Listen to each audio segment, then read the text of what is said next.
As the most formidable time traveler in history, you are publicly humiliated and dumped by your weakling fiancé. Just as you're about to shout "Don't bully the young and poor," you quickly shut your mouth, because you realize you're not the destined protagonist who's fallen into ruin, you're actually the immensely powerful villain from an illustrious family. The breakup plot is a double blessing. Not only can you ditch the self-righteous, foolish female lead, but you can also steer clear of the so-called chosen one, who's nothing but bad luck. As a Sigma male from the 21st century, how could I possibly be manipulated by a mere woman like you? Thinking this, you immediately nod and agree. Fine. I accept your request to break off the engagement. Your words catch Lu Ruyan off guard. She expected more resistance but didn't anticipate you'd give in so easily. She thinks to herself, just as brother Yizhan said, true love conquers all, and the power of love is the greatest force in the world. At this moment, Lu Ruyan gazes tenderly at Yizhan beside her, but Guchuan's next sentence suddenly leaves her breathless. Guchuan says, since you want to break the engagement, return the betrothal gifts my Gu family gave back then. When the Lu family was struggling, the Gu family provided substantial resources through this marriage arrangement. If you're calling it off, everything given must be returned, not a single thing less. No one is foolish enough to subsidize you for nothing. Lu Ruyan never expected Gu Chuan to be so petty. As the young master of the prestigious Gu family, how could he demand such trivial gifts back?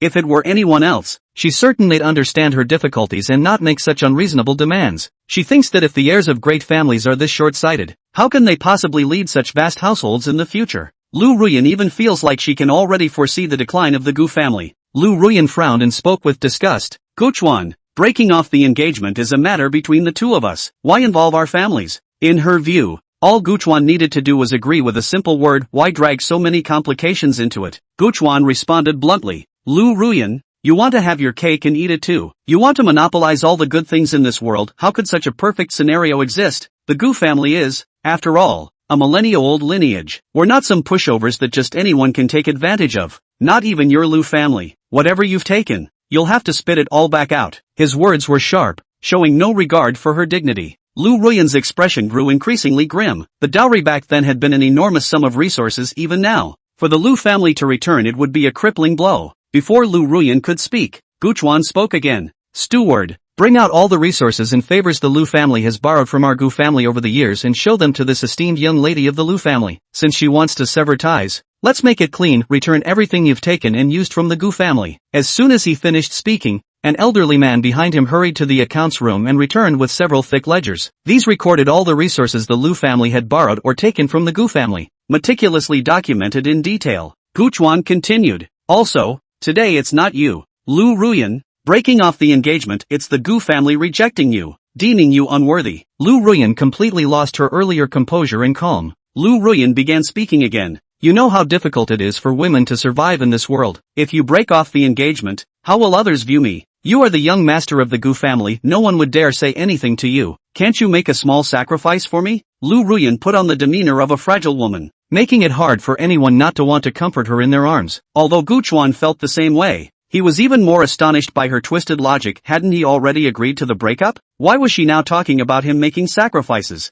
Guchuan said, Lu Ruyan, are you out of your mind? I already said I agree to break off the engagement. Whether it's you calling it off or me, it doesn't matter. Just return everything your Lu family took from my Gu family. Lu Ruyan suddenly felt that the Guchuan before her seemed unfamiliar. The next moment, she cast a pleading look at Yizhan beside her, hoping he could help her out of this predicament. Lu Ruyan's gaze greatly pleased Yizhan, who knew it was time for him to step in. Yizhan spoke presumptuously. Guchuan, as the young master of the Gu family, aren't you afraid of becoming a laughingstock for bullying a woman like this? As the protagonist of this world, he naturally drew everyone's attention. He continued, Ruyan is only pursuing her own happiness. What you're giving her now isn't love, it's a sick kind of restraint. If you truly want what's best for her, then let her go. That would be the greatest love you could show her. Yizhan rambled on, spouting a bunch of self-righteous platitudes with an I know what's best for you attitude, as if he were just a step away from patting Guchuan on the shoulder. Guchuan was speechless, thinking to himself, is Yizhan as brainless as Lu Ruyan? When did I ever refuse to break off the engagement? Guchuan rubbed his forehead, feeling exhausted from talking to them. It seemed like none of them had any brains. Did they really think that just because they had protagonist's halo, everyone else was an idiot? Yizhan suppressed his anger. In front of outsiders, he was a gentleman, not a rogue like Guchuan. He continued, Guchuan, if you truly agreed to the breakup, you wouldn't be nitpicking over trivial matters. I think you're still scheming, trying to keep Ruyan hanging on. Let me tell you, Give up on that idea, Ruyan loves me. Gu Chuan looked at Yi Zhan with amusement and said, fine, if Lu Ruyan loves you so much, then dare to swear to the heavenly Tao. If you swear that in this lifetime, apart from Lu Ruyan, you will never touch another woman, then the Gu family will let go of everything the Lu family has taken over the years. For a protagonist like Yi Zhan, who could do without a harem of admirers? It was standard practice for him to have multiple love interests. How could he give up an entire forest for just one Lu Ruyan? Gu Chuan's words made Lu Ruyan's heart leap with joy. In her eyes, Yi Zhan truly loved her, just one word from him,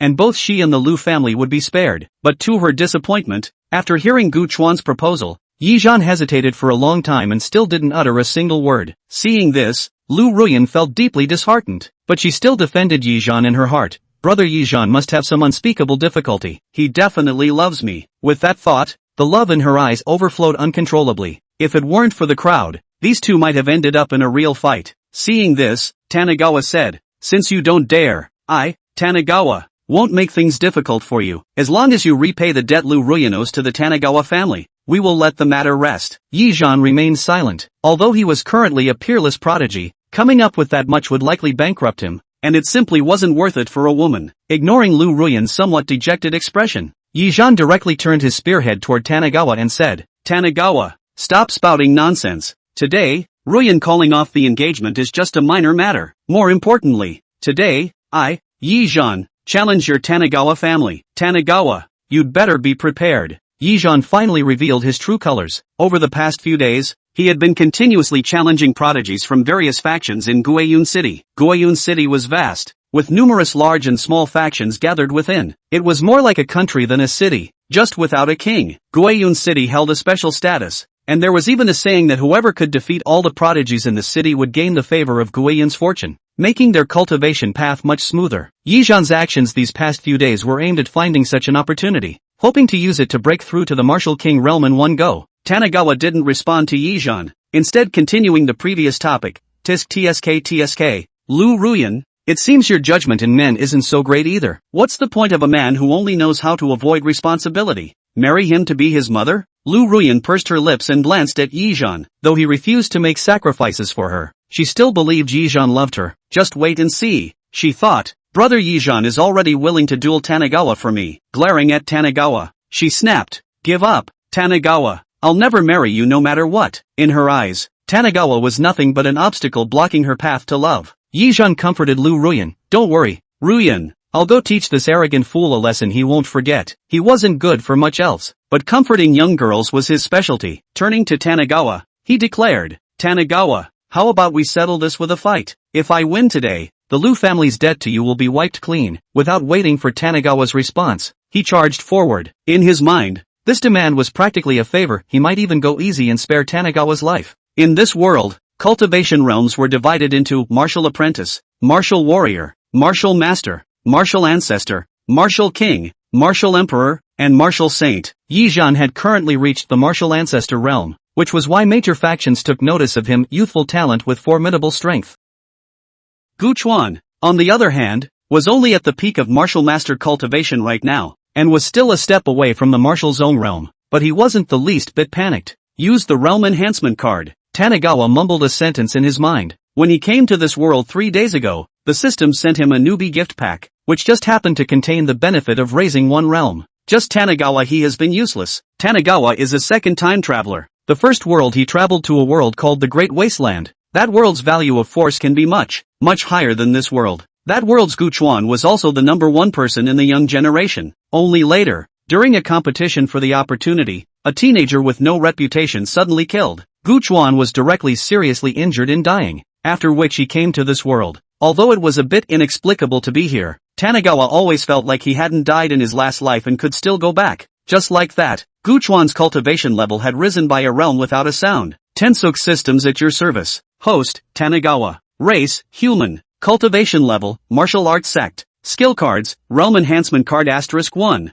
Martial emperor strike card *1. Truthfulness card *1. Tanigawa suffer death. You will pay for your arrogance today. Yi Zhan let out a deafening roar, as if the protagonists in novels liked to shout when they fought, deeply afraid that others wouldn't know how powerful they were. Boy, how dare you! The clan elders behind Gu Chuan were instantly unhappy. Yi Zhan had picked off several heavenly prides within the returning Cloud City over the past few days, and his strength was even higher than Gu Chuan's by a large realm. Wanting to use the Gu family's young master as a stepping stone, of course they were unwilling, although they were also confident in Gu Chuan's talent. Yi Zhan was a few years older than Gu Chuan and had cultivated for 2 more years. This gap could not be closed in a moment. Just as the Gu family's group of clan elders wanted to make a move to teach them a lesson, a huge pressure came from the sky. The great clan of the Gu family would even bully a junior. It's really a disgrace to my great clan of the world. An old but penetrating voice came out and landed in the ears of everyone in the Gu family. However, it could be seen that this person didn't dare to be too unbridled. Fearing that he would do too much and startle the 2 old monsters of the Gu family, Yi Zhan carried a mindset of certain victory, carrying a magnificent aura. Spirited, the momentum of his entire body constantly climbing, as if the next moment he was about to break through the critical point and break through to the martial king level. Gu Chuan, today you are the stepping stone to achieving my Yi Zhan. You should feel honored. After today Yi battle, will rise to the return of the clouds. Suddenly, Yi Zhan, who was still spirited and planning to break through the martial king realm in one go, came to an abrupt halt. It looked as if it was a duck with its neck pinched, and its heart was depressed and uncomfortable. That's it? You still want to rise in the city of returning clouds just like that? You want me, Tanagawa, to be a stepping stone just like you? Only to see Gu Shan grabbing his opponent's attacking fist with a palm and backhanding the opponent with a look of disbelief. Pa, can you have some face, kid? Pa, what's so great about you kid other than your mouth? Pop pop pop. A series of several slaps went down instantly knocked back the momentum that Yi Zhan had just coalesced, where there was still any aura of breaking through the martial king. How is this possible? Aren't you only at the martial master realm? How is it that you're at the martial zone realm? You Gu family is shady me. Yi Zhan's face was livid. It must be that the Gu family didn't want him to break through, so they set up the setup to undermine him. It must be that they saw that they were too talented and wanted to break their cultivation path. Yi Zhan clenched his teeth tightly. The more he thought about it, the more right he was. The Gu family was really a despicable family. Gu Chuan, blocking someone from becoming a Taoist is like killing one's parents. Today you are a martial king, I can also go against the grain. Suffer death. Yi Zhan reddened his eyes and directly rushed towards Tanagawa without any reservation of strength. During that time, he even used many following secret techniques, but they were all picked up by Tanagawa. Looking at Yi Zhan, who had less and less fighting spirit in front of him and was becoming more and more disheveled to the point of doubting himself, Tanagawa snorted. If I can't even deal with goods like you in the same realm, then I've really stayed in the great wilderness for nothing. Seeing Yi Zhan being beaten into a dog by Gu Chuan, that old voice suddenly bellowed again.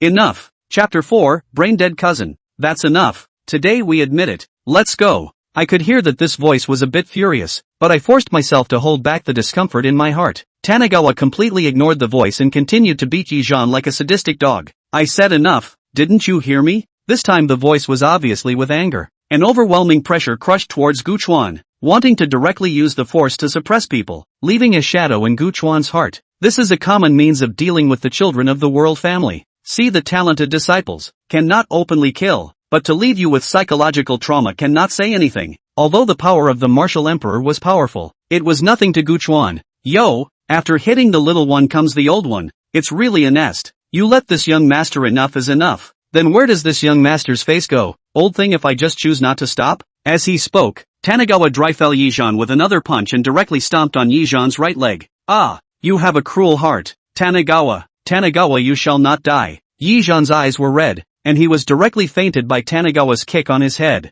Brother Yi Zhan, are you alright? Gu Chuan, how can you lay such a heavy hand? Cut and match point to point. Gu Chuan, you don't talk about martial virtues. Cheng Zaira saw Yi Zhan's appearance and shed tears of heartache, directly running to Yi Zhan's side and began to condemn Gu Chuan. Gu Chuan is a little speechless. If Yi Zhan defeated himself so abusive, will you Cheng Zaira say that you said this about Yi Zhan? I guess I'll just end up saying, Tanagawa, you've done a lot of evil and you deserve it. Humph, insolence of a vertical son. Is this how your Gu family teaches you to be insolent? Today I will teach you a good lesson on behalf of your lord. This old man also saw that Gu Chuan was not simple. He wanted to wipe out Gu Chuan before it was too late to avoid having another unreachable enemy in the future. A huge palm print crushed towards Gu Chuan, obviously having used his full strength. He wanted to exterminate Gu Chuan while the several old monsters of the Gu family had not yet reacted. By that time a dead man, the Valley family would have a lot of concerns even if they wanted to go to war. Ha. Old man Wang, as long as you dare to touch a single hair on our family's Shao Chuanzi, you'll never want to leave the Gu family today. Big brother, do you want me to go to the Wang family now and walk around to slap a few of the Wang family's brats to make this old brat learn a long lesson? Two off-key voices came from the two, and although they did not use any means to intercept the palm print above them, in the slot where these two were speaking, that palm print had long since dissolved into a clear wind and dissipated in the heavens and earth. Humph, let's go. Old man Wang, who had been in the shadows, appeared at the gate of the Gu family, an old face full of displeasure, looking at Gu Chuan without hiding his killing intent. Gu Chuan was unafraid, and even compared a neck-wiping motion with Wang Lao. Looking at Yi Zhan, who was trying to leave under the assistance of Chang Ziru, Gu Chuan went forward and directly kicked again. Did I say to let you go? Tanagawa, I've conceded today, what else do you want? Yi Zhan looked at Gu Chuan and gritted his teeth, thinking that from the day he came to returning Cloud City, which day was not smooth sailing, defeating the pride of the world family and gaining the favor of a beautiful woman, he wanted to break the shackles of the martial king in one fell swoop, this time with the power of the returning Cloud City,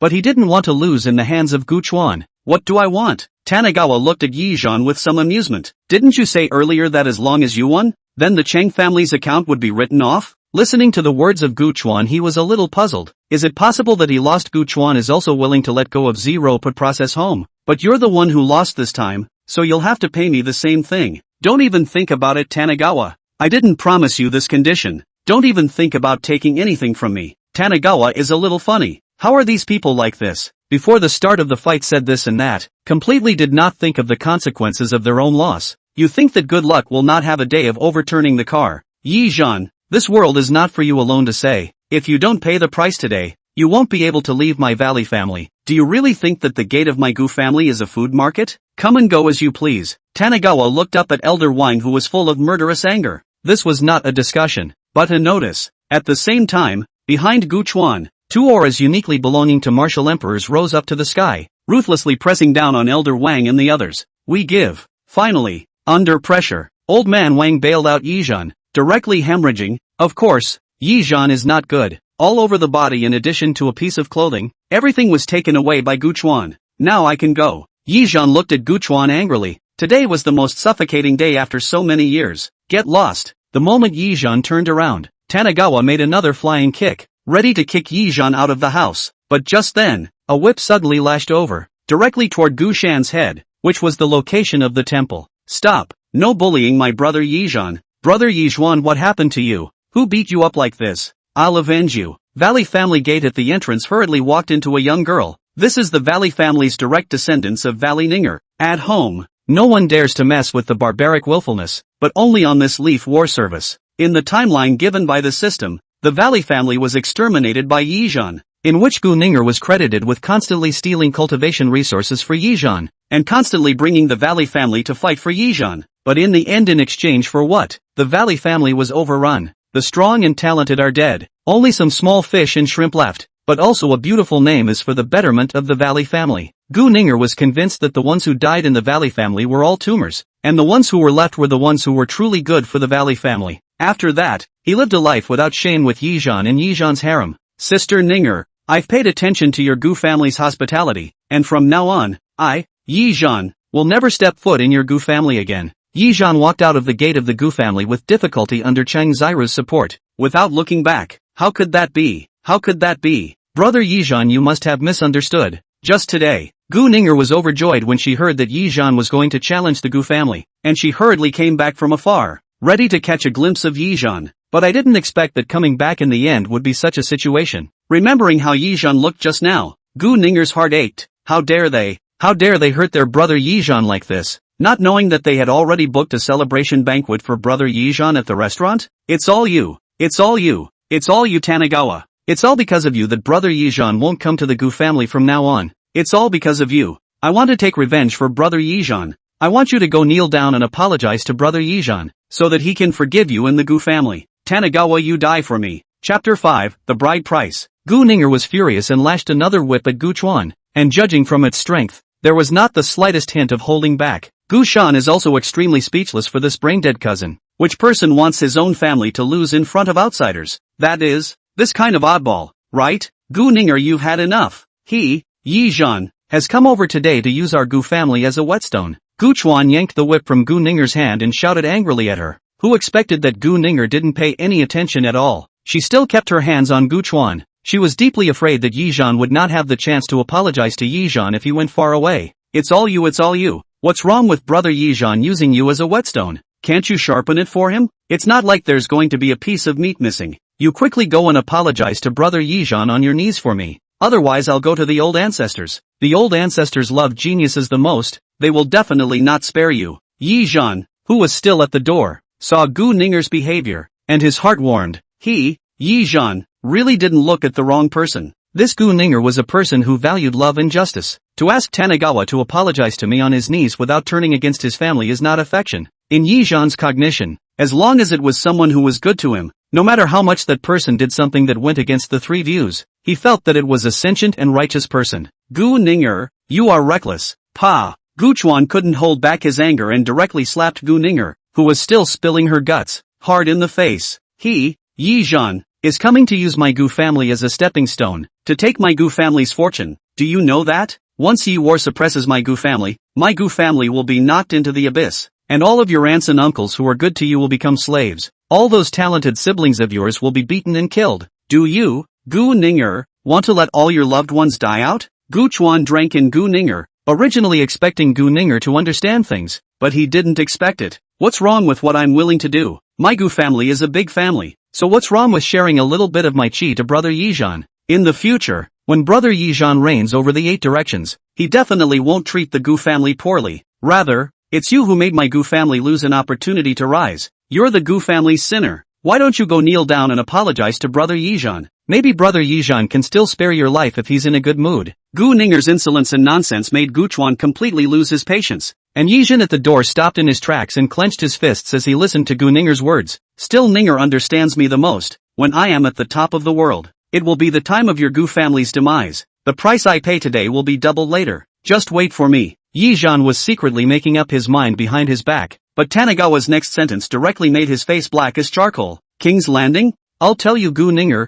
as long as I'm around for a day, Yizhan, will never think of reigning over the 8 directions, and even if he reigns over the 8 directions that's under my Gu Chuan's feet. Gu Chuan nonchalantly struck Gu Ninger. The appearance of this strange woman the Gu family couldn't help but not do a good job of guiding her correctly, because there is now a fault line in the Tanagawa family. Tanagawa's father's generation of uncles have all died out because they died in a clan war. The rest were uncles who either had little strength or no drive or talent. So the 2 old ancestors of the Gu family simply delegated their authority, and now the party of the Gu family was Gu Chuan. Men, escort Gu Ninger to the back of the mountain for confinement, and come out again when you figured it out. Gu Chuan waved his hand, letting people escort the defiant Gu Ninger away. This kind of brainwashed woman, Gu Chuan really didn't want to bother more. Tanagawa, what are you doing? I'm not going to confinement. I'm not at fault. I want to find the old ancestors. I want them to do justice for me and Brother Yizhan. A few days later, Tanagawa brought someone to Cheng's doorstep as promised. The butler stepped forward and knocked on the door.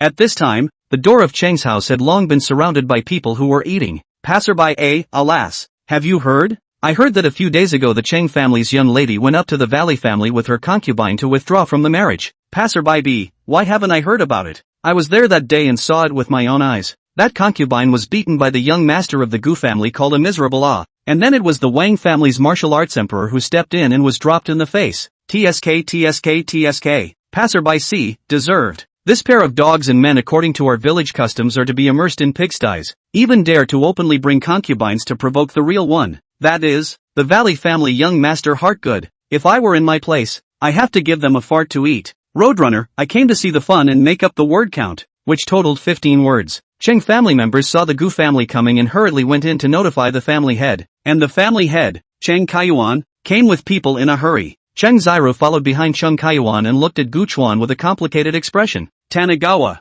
you really came. Don't you have any regard for a little bit of old times? Cheng Ziro is now disappointed in Gu Chuan. Which man is like this, letting himself a small woman suffer? On the other hand, she was a bit terrified because that time she went to withdraw from the marriage was her own initiative. The Cheng family didn't even know about it, and by the time she found out it was already too late. Tanagawa-sian nephew, you're here. Quick.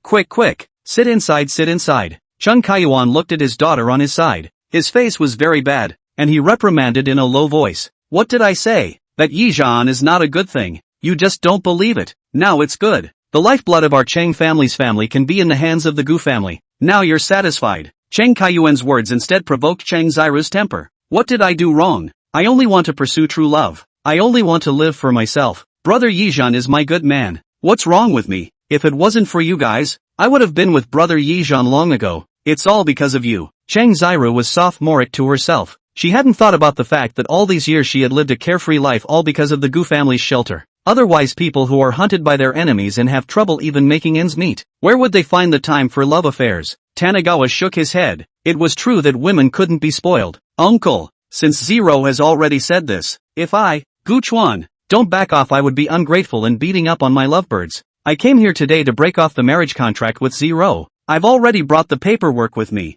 You only need to return all the past bride price and what you owe to the Gu family. Then our two families will be separated. Zero can do whatever she wants to do, and I won't be able to intervene. Otherwise she, Chang Ziru, is getting tired of other men with the identity of my Gu family's future daughter-in-law. I, Gu Chuan, ask myself that I can't bear it. Tanagawa was organized and well-founded, and the eaters on the sidelines gave Tanagawa a thumbs up. Sien nephew, there must be some misunderstanding here. Zero, this child is still small. I have been too busy in recent years to indulgent her. I immediately let her and you into marriage. Immediately. Cheng Kaiyuan was in a hurry. As the head of the family, he naturally knew how much he was relying on the Gu family now. If the Gu family stopped providing shelter, in less than a month, his Cheng family would be devoured by these vicious wolves in Guiyun City. Chapter 6, Cheng Chang of the Chang family. Ching's. After Tanagawa and the others left, Chang's family gathered together to discuss a plan. Chang Zero, you see what you have done. Withdrawing from the marriage is such a big thing without saying anything.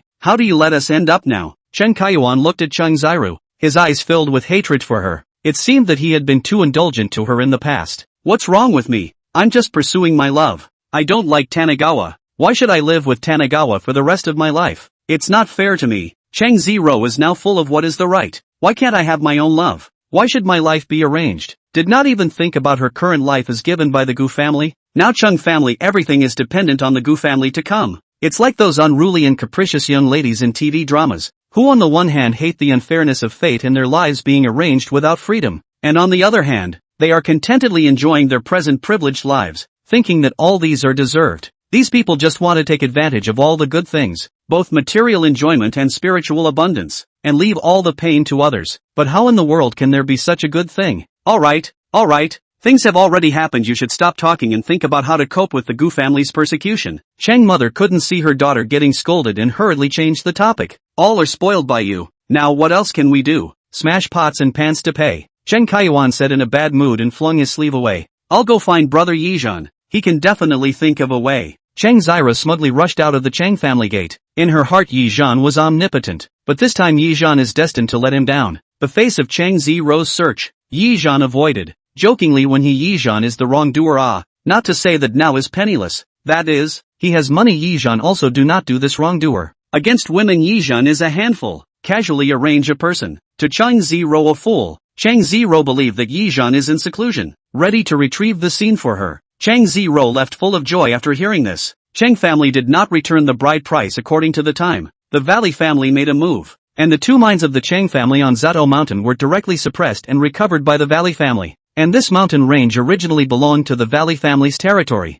Returned to the Cloud Street, a few wine store in Valley family directly sent people to take over. Also regardless of whether there is no land deed. In the return to the Cloud City of this place Valley family's energy is still very big. No one dares to say anything. The Cheng family's large and small industries were taken back by the Gu family's strong-arm tactics, and those who didn't serve were beaten until he did. In the past few days, the one who felt the biggest change was Cheng Ziru. In the past days, when she was at the gathering of the big families, there were people who came over to get close to her, and she always had a look of high coldness and refused to let others go. And now, not to mention putting on a cold face, even if you take the initiative to greet someone, they won't even pay attention to it. Not only that, Cheng Ziro monthly pocket money also become less. In the past to see the favorite things want to buy on the buy, now do not want to a 3 or 4 times. Cut a half a day price cannot buy down. She blamed the Valley family for all of this. It was Tanagawa who had caused her to live such a straitened life as she did now, and it didn't even occur to her that her life today was still much better than the average person's. On this day, the Cheng family, which had shrunk its head for a long time, suddenly began to beat gongs and drums and put up lights and colors, as if the gloom of the past days had been swept away. When Cheng Ziru inquired, it turned out to be Cheng Chang who had returned. Cheng Chang cannot be bad. That year is the first genius of the Cheng family. The talent is even higher than Gu Chuan. And then in the Gu family's introduction, worshipped in today's premier power of the Red Sun sect. Now it is even a personal disciple of the head of the Red Sun sect. To say how this Cheng Kaiyuan will be so patient, It turns out to be waiting here. When Chang returned home and saw the situation at home, he was furious, and next to him, Chang Ziru even added to the situation by talking about Gu Chuan. Chang directly slammed the door with a few senior brothers from his division and headed straight for the Gu family. Family head, is it alright for Chang to be so impulsive? That's the Gu family. A clansman worriedly asked towards Cheng Kaiyuan. Cheng Kaiyuan smiled faintly. His eyes regained their usual confidence. What are you afraid of? The Red Sun sect is not inferior to the Gu family. Plus Chang is the disciple of the sect leader. The Gu family is still not allowed to let in 3 points. Even if the Gu family, is not convinced, but this is a matter between juniors, and it's not good for those 2 old guys from the Gu family to intervene. Cheng Kaiyuan's eyes flashed with a flash of brilliance. Before and after he had calculated clearly, he was confident that the younger generation of the Gu family was not at all a match for Chang's several brothers and sisters. This was also because Chang Zero and Yizhan hadn't said that Gu Chuan had already broken through to the martial zone realm. Otherwise Cheng Kaiyuan wouldn't have been so presumptuous. At this moment in the Gu family, Gu Chuan was fiddling with the things he had gotten from Yizhan for a while. Tanagawa pulled out a ring and tapped it. Any old grandpas out there? Granny's fine too. Is there a female god of war in the upper realm? And is the princess whose country is broken in? To Tanagawa's disappointment, the ring was just an ordinary ring with nothing in it. At the gate of the Gu family, Chang came over with his men in a rage, thinking about how he had never been so insulted since he entered the Red Sun sect. Not even at home. Stop. What kind of people are you? Can you come to my valley family with a bye? When the guards of the Gu family saw that the visitor was aggressive, they immediately called for someone to notify the inner house. Before Chang could speak, one of the senior brothers behind him directly crossed the crowd and kicked the guard, who spat out blood and died of serious injuries. The Gu family has such a big mouth. A small guard dares to speak to my Red Sun sect leader's personal disciple like this. Are you tired of living? Then this senior brother kicked open the door of the Gu family again. Chang saw this and did not stop, but instead, his heart was very satisfied with this senior brother's approach. Valley Chuan get notified immediately out, as the Valley family is now in charge of basically all the things he dealt with. Above the 2 old patriarchs no big deal or let go. Even if it was broken doorway are still leisurely drinking tea and chatting. Only this time there is more than one person. Big brother, you said that this old bastard came to our Gu family so arrogantly. Isn't it true that in a few days I will also go to his Red Sun sect to take a walk? Second brother, do we have to bite back a bite after we've been bitten by a dog? I'll teach you. Bitten by a dog should go to start a pot of boiling oil. Remove his dog's leg and stew it, in buying a pot of good wine. This is revenge. Second brother. What big brother said is true. Little brother was taught. Looking at the duo in front of him singing in unison, the visitor's face darkened, but there was no way who asked him to be at a disadvantage. They were 2 martial emperors, and they couldn't beat them. 2 buddies. The disciples within the sect are young and unprofessional. Please bear with me and forgive me. Red Sun sect, will definitely come to the door to make amends some other day. The visitor was one of the Red Sun sect's supreme elders, the protector of the Red Sun sect's current generation of sect leaders' disciples, and he did not expect this Chang to be so brainless. This Gu family's high-end combat power was not weak in the Red Sun sect, even though a lot of middle-ranking people had died in recent years. No power dared to underestimate them. Seeing that the duo in front of him no longer paid attention to themselves, a hint of anger appeared in the man's eyes. Soon, in a little while, the 3rd martial emperor of my Red Sun sect will come out. Let's see how arrogant you guys will be then. Chapter 7, beat the hell out of him. Gu Chuan, you have big guts. How dare you treat my Cheng family like this? Are you tired of living? Chang spoke coldly, his voice full of disdain. Once upon a time, one's entry into this Valley family's door was careful and polite. But who would have thought that now that one was breaking the Valley family's doorway, the other party wouldn't even dare to let out a single fart? Chang was very pleased in his heart. Like an ungrateful villain who had gained an inch, Gu Chuan brought the same generation of the Valley family's crowd of teenagers out. The older clan elders have been informed by the 2 old ancestors above. The young people's things young people deal with, others do not get involved. Chang, who gave you the guts to mess up my Gu family's gate? Do you not want to live? Gu Chuan's eyes were stern as he looked at Chang's group, revealing killing intent. A family's gateway represented the facade. Today, the Gu family's doorway was broken alive. If one handled it badly, I don't know how many people will laugh at the Gu family in the future. Kid, how do you talk? Senior brother Chang is my Red Sun sect leader's personal disciple. Coming to your Gu family today is to give you face. Be sensible and quickly kneel down and apologize to senior brother Chang. Perhaps senior brother Chang will still spare your life in consideration of his old feelings. There is no place in this world where there is no shortage of lapdogs. Chang did not need to open his mouth. There were already senior brothers who began to offer their attentions. Chung Chang was very satisfied with the senior brother's performance and raised his condescending head to look at Gu Chuan and said, "Cut the crap. I'm here today to seek justice for the Chang family. Gu Chuan, I heard that you're in charge of the Gu family now. As long as you accompany half of the Gu family's fortune to the Chang family and go kneel and apologize to cousin Zero, I'll consider this time as a forgettable matter. Otherwise, today is not the day the Valley family's doorway is stepped through." Gu Chuan didn't know how the Red Sun sect chose its head disciple. Was it more than brainwashed? With Chung Chang's brainwashed intensity, it was estimated that in the entire Qi Yang sect he was second and no one dared to call him first. What was the status of the Gu family in Guiyun City? Even if you pulled a random person on the street you could tell a whole lot about it. Did he, Chang, not know? Or was it the Red Sun sect's authorization? No matter what, we're going to get this back today. Chang, back then, you Chung Chang came here fleeing from disaster. If it wasn't for my Gu family taking you in, could there be your Chang family today? Do you remember when you were like a pug, praying and wagging your tail in front of my Gu family? If it wasn't for my Gu family's introduction, would there be a day for you, Chang? No, I'm wrong, it's a dog that knows how to be grateful. You, Chang, are not even as good as a dog when you're beneficent. Gu Chuan's words directly poked Chung Chang's sore spot, a past that he did not want to recall. When the Chang family fled, there was no other way out except to flatter the Gu family. And at the same time he secretly hated the Gu family. Why did the Chang family fall while your Gu family still stands tall? Why did the Chang family go through trials and tribulations while you, the Gu family, had a smooth ride? He hadn't even thought about the fact that the Gu family had also gone through trials and tribulations to get to where they were today. Tanagawa, you seek death. Chung Chang's face was hideous. A scene of unbearable memories appeared in his mind. He would definitely let the Gu family have a taste of the Chang family back then as well today. Chang, because of the identity of the sect leader's personal disciple. There were quite a few Red Sun sect disciples who came back this time to follow his ass and kiss their asses. Hearing that they were going to go to the Valley family to seek revenge, they had directly gathered about 50 people, who were at that moment screaming to give the Valley family a little bit of color. Gu family brat, do you want to seek death? Is senior brother Chung Chang's identity something you can desecrate? If your Gu family doesn't kneel down and kowtow and apologize today, are you looking at my Red Sun sect as having no one? Right.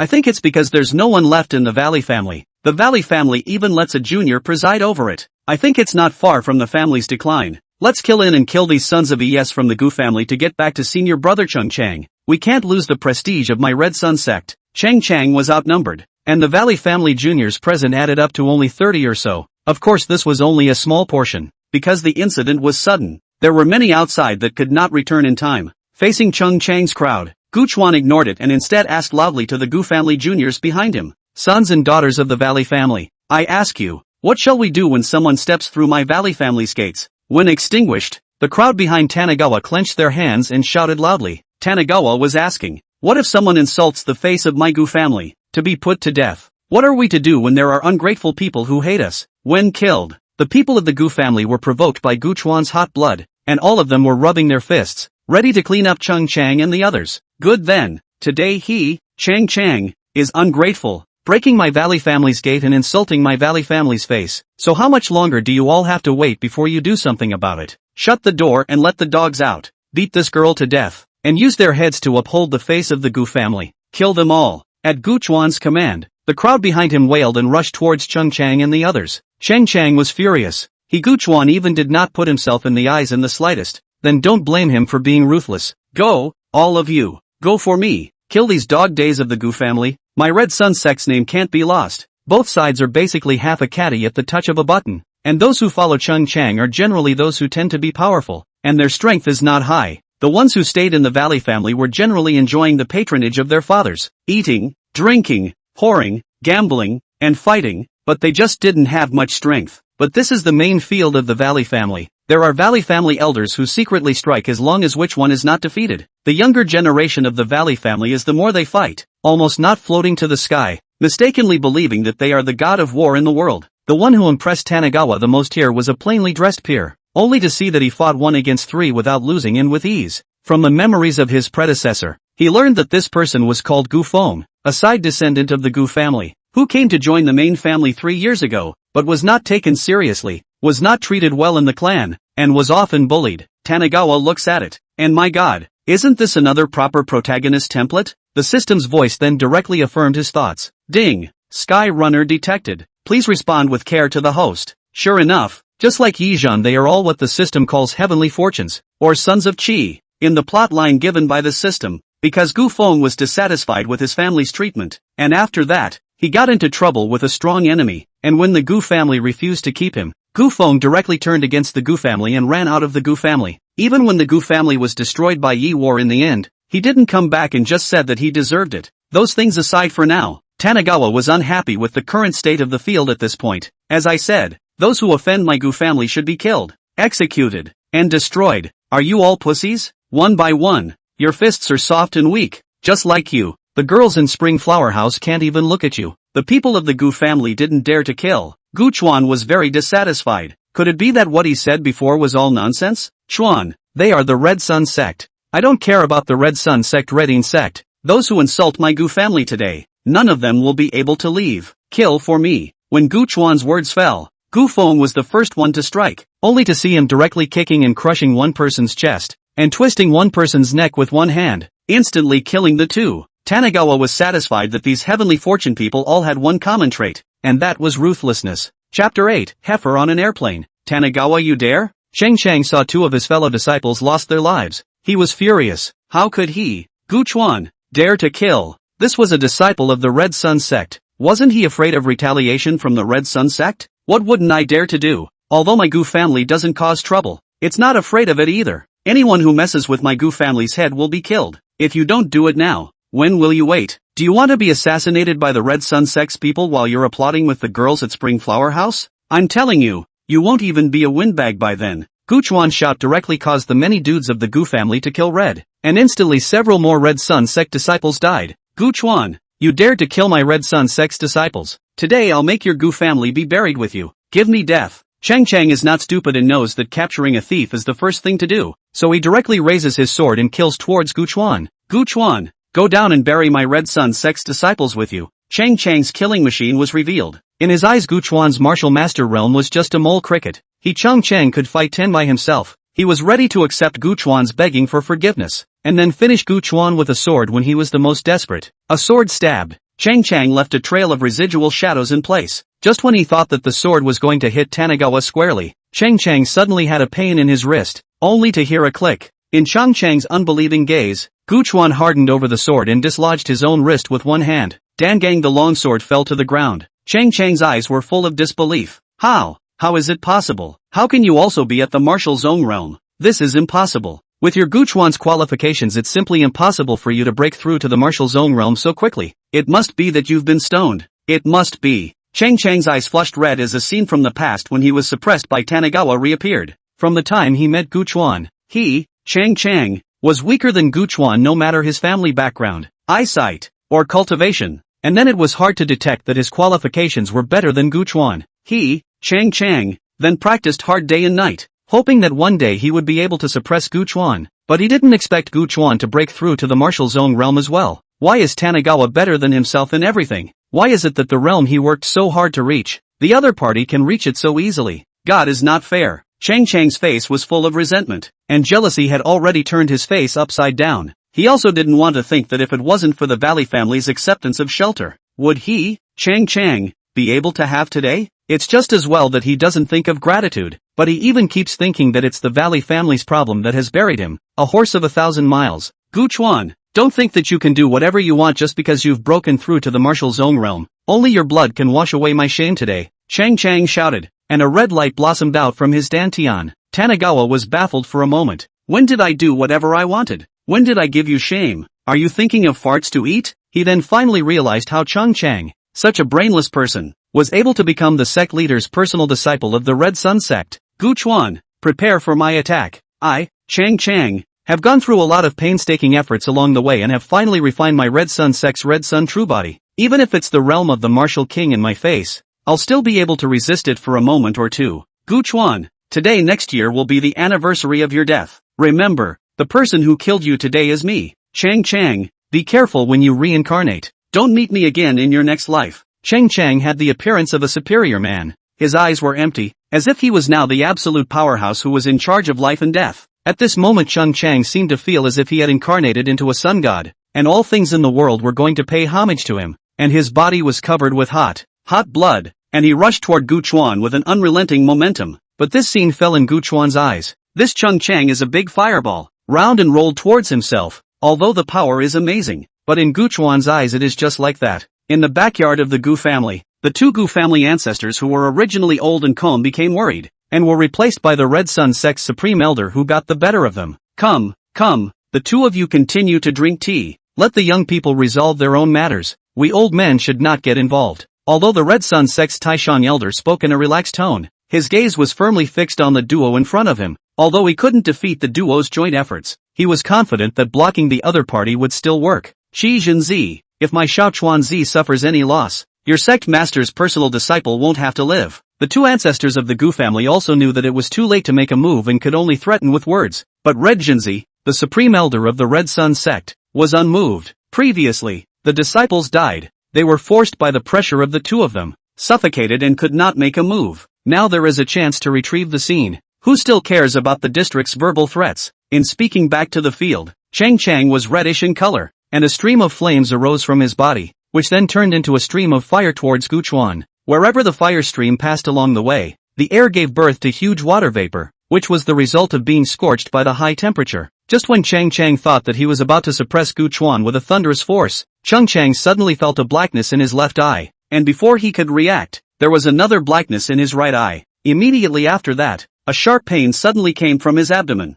and his entire body flew backwards at a faster speed than when he came. Chang Chang was dumbfounded, only thinking that the two from the Gu family had made a move. Two seniors? Isn't it too much for the Tangku family to bully the small with the big? Chang Chang was very stifled. Where was his own protector? Didn't Master say that I would have a supreme elder following me on this trip? How is it that he was sneak attacked and did not see him come out? And so this time to go back to the Master must complain to the Master, so that the Master for me to do justice. Just as Chang Chang's face was full of wariness, one of the senior brothers beside him just couldn't stand to watch and pulled Chung Chang's sleeve and spoke in a small voice. Elder brother, just now no one sneak attacked you. It was that Gu Chuan who made the move. This person was interrupted by Chung Chang before he could finish his sentence. Impossible. I can solve this kind of goods like Gu Chuan with one hand. The one who sneak attacked me must be the martial emperor of this Gu family. Chung Chang hadn't wanted to say something, but when he saw the eyes of his surrounding brothers and sisters, he suddenly looked like a duck with its throat pinched and couldn't squeak. Tanagawa, I wasn't prepared just now before you snuck up on me.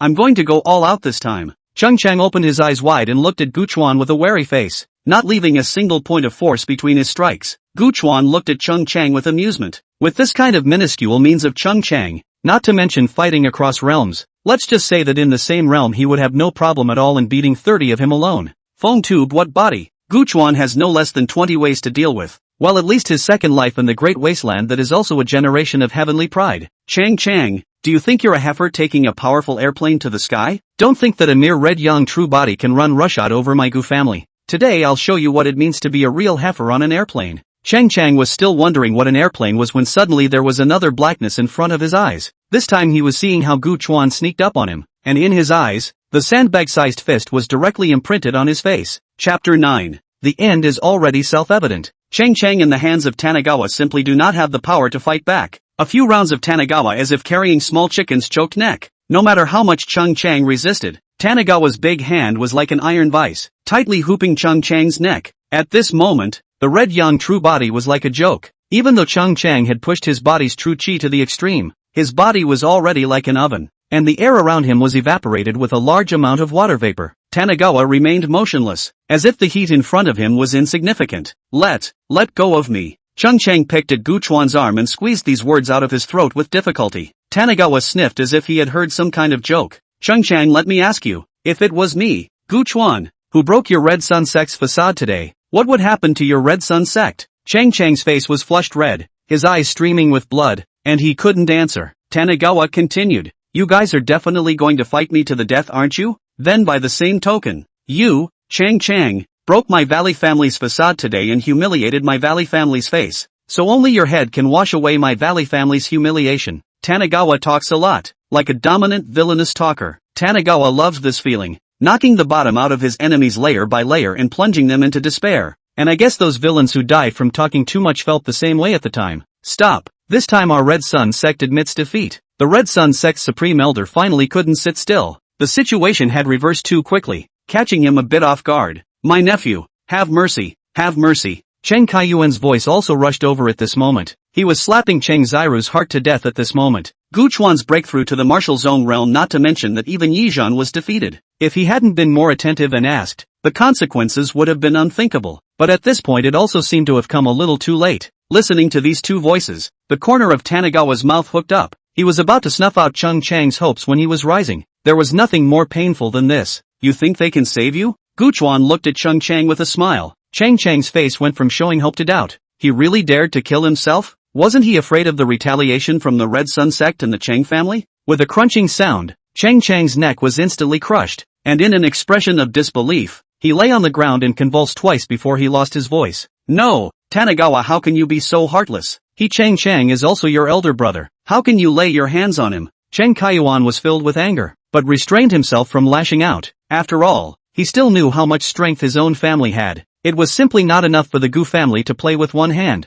It was still reasonable for Cheng Kaiyuan to be able to extinguish the fire so quickly, but the fact that that Red Sun sect's powerhouse had just disappeared without a follow-up made Gu Chuan really a bit puzzled. With a careful sense of Cheng Chang's corpse, Tanigawa revealed an expression of the original. Gu Chuan stepped forward and directly reached out and stuck his hand into Cheng Chang's dantian. Pulling and tugging, a crimson bead with blood appeared in Gu Chuan's hand. Kid, you dare! That is my Red Sun sect's Red Sun Pearl. Quickly put it down, or my Red Sun sect will not. The Red Sun sect's supreme elder was really anxious this time. What he was protecting as a protector of the Tao was not a person, but this Red Sun Pearl inside Cheng Chang's body. Cheng Chang had obtained this Red Sun Pearl precisely to become the head disciple of the Red Sun sect of this generation. Otherwise, with his brain, don't even think about it. The Red Sun sect's supreme elder was interrupted before he could finish his sentence. What do you old boy want? Isn't it just a bead? Is it more important than the face of my Gu family? Looking at the second ancestor of the Gu family who was foolishly moving in front of him, this supreme elder of the Red Sun sect still suppressed his anger. If he did it, he might have to be killed here. Today's disgrace, the Red Sun sect. Remember, when the coming day the Red Sun sect, will definitely come to seek justice. That Red Sun Pearl will be given to you, the Gu family, to keep it for you. If it is lost, humph. The Red Sun sect's Taishan elder left and let out a bunch of harsh words when he exited the gate of the Gu family. Gu Chuan looked at the back of the family's mountain, secretly said that it was a pity that those two old ancestral masters of the family were still not decisive enough. Since they had already formed a grudge, they should just leave this person behind, and there would be a lot less trouble in the future. Tanigawa, you. Ugh. Xiao Chuanzi, do whatever you want. We can still hold out for a decade or two. This Guiyun city, our two old guys can still hold it down. Two different voices sounded in Tanigawa's head, and Tanigawa nodded his head to indicate that he knew. Tanigawa studied the system on his body in his room and realized that there was nothing other than a newbie pack plus a system mall. The system mall has everything. Some strange and weird things Tanigawa looked at is also staggering. What perspective eyes, monsters summoning card, Bumpman transformation stick, and so on. Only all of them had to be purchased with heavenly fate points, and the so-called heavenly fate points were obtained by suppressing or killing the heavenly fortunes of this realm. Tanigawa looked at the 200 heavenly fate points on the page and realized that he couldn't afford so many things. Is one destined to become a villain in a villain text? Powering up by suppressing the main character? Tanigawa shook his head, shaking the jumble of thoughts out of his mind, and got up and left the room. Today, the Valley family is having a meeting, an assembly to discuss merit and reward. 3 days had passed since the last time Cheng Chang's incident, and the peers who were present on that day were all there, each looking at Gu Chuan with eager faces. Gu Chuan was still quite convincing amongst the Gu family, except for a few pricks. Gu Chuan's ability and strength was still recognized by most of the Gu family. Everyone, my Valley family's ability to be what it is today is due to each and every member of the Valley family throwing their heads out and spilling their blood to fight out my Valley family's great reputation. Although most of our fathers have met with untimely deaths, it is because of this that we must be more united and strive to not lose the name of our Gu family. The two elder ancestors were pleased with us last time, and those who contributed should be rewarded. Gu Chuan looked at these very happy young people, and with a direct wave of his hand, a bunch of resources were carried out. Looking at the hearts of the crowd, come out of the valley peak, it's yours. Gu Chuan directly pulled out a crimson bead from his pocket and threw it to Gu Feng. This is the Red Sun Pearl. How did young lord give the Red Sun Pearl to a sidekick? Which one of us here randomly isn't more qualified than Gu Feng? Some people were indignant and looked at the Red Sun Pearl in Gu Feng's hand with a fire in their hearts. What? You guys have a problem with that? Tanigawa looked around the room and saw the unconvincing faces of many. If you guys aren't afraid of the Red Sun sect's pursuit, you can take it. Gu Chuan's words directly dispelled the minds of these people, who had forgotten how hot this Red Sun Pearl was. Chapter 10, The 13th Prince. What? You don't dare to ask for this Red Sun Pearl either. Gu Chuan looked at Gu Feng's hesitation and thought that Gu Feng didn't have the vigor to take this red sun pearl. Gu Feng was still a bit incredulous at this time. He was nothing more than a sideline, and usually the resources given by the family were pitifully small. Even if this red sun beads hot, that is also a great cultivation resources. This Gu Chuan even so give yourself. Is there any conspiracy? The protagonist's self-victimization theory went on in his head until a voice in his head made him let go. Fenger, take this red sun pearl. This young master of your Gu family is not simple. He won't harm you for this measly red sun pearl. Gu Feng's heart was greatly determined, and his hands clenched with force. What do I, Gu Feng, have to fear? I am grateful for the young lord's regard. Tanigawa nodded with satisfaction. Although he had a system that stepped on the protagonist, he, Tanigawa, was not one of those idiots in those villainous texts. When you meet a protagonist, whether the other person has offended you or not, you go up and make a big deal out of it and find an excuse to stomp on him. Besides, the things inside this system really weren't that attractive to Tanigawa. Also, let me make one thing clear here. There will be no sideline direct line division in my Valley family in the future. As long as you are of the Valley family's bloodline, then those who can do it will go up and those who can't will go down. If you want to enjoy more favorable treatment in the family, then you should work hard yourself or let your old man work hard. Tanigawa dispersed the crowd after he finished speaking.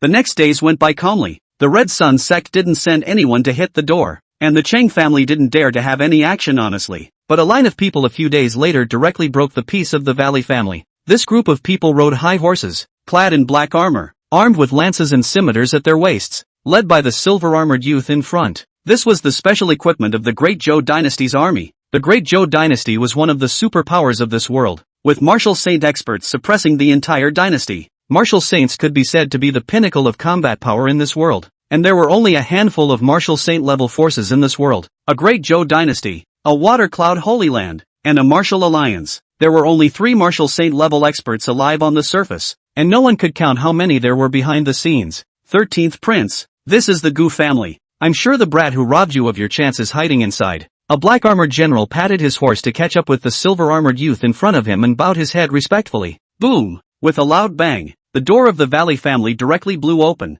and Tanigawa walked out with a head full of black lines. Between January, the door of his own home was kicked twice. Tanigawa still want to lose face off. Let your Gu family's principal come out. This is the 13th prince of our Great Zhou dynasty. Don't come and receive him yet. The black-armored general pointed his spear in his hand and looked at the Gu Chuan crowd in a majestic manner. He was the one who had smashed the Gu family's gate with a single shot earlier. I am the head of the Gu family. What do you mean by this? Even if your Great Zhou dynasty has martial saints oppressing the world, my Gu family is not made of clay. Gu Chuan looked at the silver-armored youth and his group, and he didn't make a direct move. 2 years earlier I had heard that the Valley family had fallen. Today I saw that it was really so. A huge Valley family even let a junior take charge. I see that the Valley family really has no successor. The silver-armored youth looked at Tanigawa with a disdainful expression on his face. If you have something to say it. If you don't, pay up and get out. Gu Chuan did not have the time to talk to these people there. In his own territory, there are 2 old ancestors backing him up who was still afraid of? Shut up,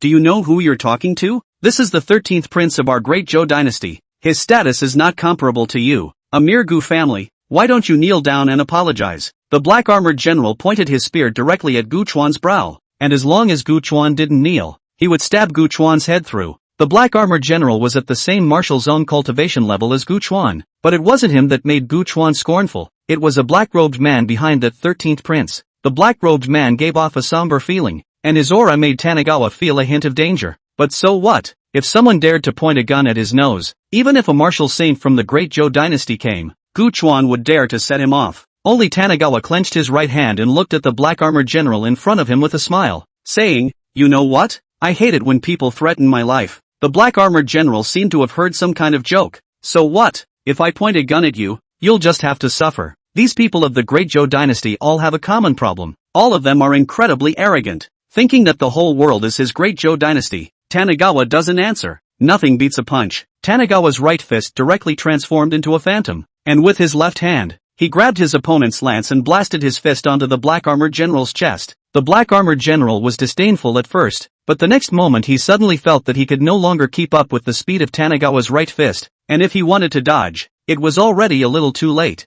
Stop! Hands down! While the voices of the 13th prince and the black-robed man behind him rang out, Gu Chuan had already broken open the black-armored general's chest and held the other party's heart. The black-robed man wanted to make a move to save the black-armored general, but a majestic pressure appeared directly on his body, preventing him from moving. Senior, I am the 13th prince of the Great Zhou dynasty. If your Gu family treats guests in such a manner, aren't you afraid of spreading the word and making people laugh? The 13th prince opened his mouth with a very bad face. How could he not expect the Gu family to dare to make a move? Not to mention that his personal guards were so unbearable. Spare your life. The black-armored general begged for mercy. Usually he was used to being powerful, and any power anywhere would give face to the Great Zhou imperial dynasty, not to mention having the 13th prince in his face. But he didn't expect that this time, he had met a rash person, who didn't talk about human feelings at all, and was also an iron plate. The hospitality of our valley family is that guests come with wine and villains come with fists. Regardless of whether you're a dynasty emperor or a street beggar, when you come to my Gu family, you have to follow my Gu family's rules. Tanagawa looked at the 13th prince and the others and directly crushed the black-armored general's heart. This act caused the Gu family's group of juniors to admire it, their blood boiling. The 13th prince's face turned blue, but in the end he suppressed it. He had more important things to do on this visit. Tung Ching, he deserved to die. This highness is here today for a more important matter. There's a little thief in your Gu family who stole an offering from our Great Zhou dynasty. If you don't hand it over, in the coming days, my Great Zhou Iron Cavalry will surely set foot on your Gu family and make your Gu family chicken and dog restless. The 13th prince's face was gloomy as he looked at Gu Feng and the pile of people. It was all this kid's fault. If it wasn't for him, how could he have lost so much face? The Gu family just didn't have a single good thing in them. All of you wait for this prince. In the coming day, I will definitely bring my Great Zhou Iron Cavalry to trample down this Guiyun city and take your Gu family's head to sacrifice the flag. The 13th prince secretly made up his mind. Chapter 11, Trading Heads for Guts. Here we go. Is this the bridge in the episode where Gu Feng escapes from the Gu family? But now that Gu Chuan was here, how could this kind of thing still happen? He had the intention of training Gu Feng to be the successor of the Gu family. Let this Gu Feng go and fight Yi Dong to see who is the more powerful of these two sons of Qi. Gu Chuan's face sank as he pretended to be angry and said towards Gu Feng, Gu Feng, is it true what he said, that you took the Great Zhou dynasty's sacrifice? Gu Feng knew it was not good when he saw the 13th prince coming. He was expecting the family to help him, but when he saw this look on Gu Shan's face, he knew it was impossible. Gu Feng was still a man of vigor. Even when being stared at by the black-robed man behind the 13th prince, he was not the least bit weak. Young lord, the treasures of heaven and earth are meant to be obtained by those who have a destiny. Besides, it's not like that thing is in his Great Zhou territory, so if I get it before they do then it's mine. Gu Feng was unassuming and resolute, and he was a little disappointed in his heart that neither of the two old ancestors of the Gu family had stepped forward by now. As expected, a side lineage descendant is a side lineage descendant. No matter what you say or favor the first lineage descendants. Gu Feng's fists tugged even tighter. Shut up.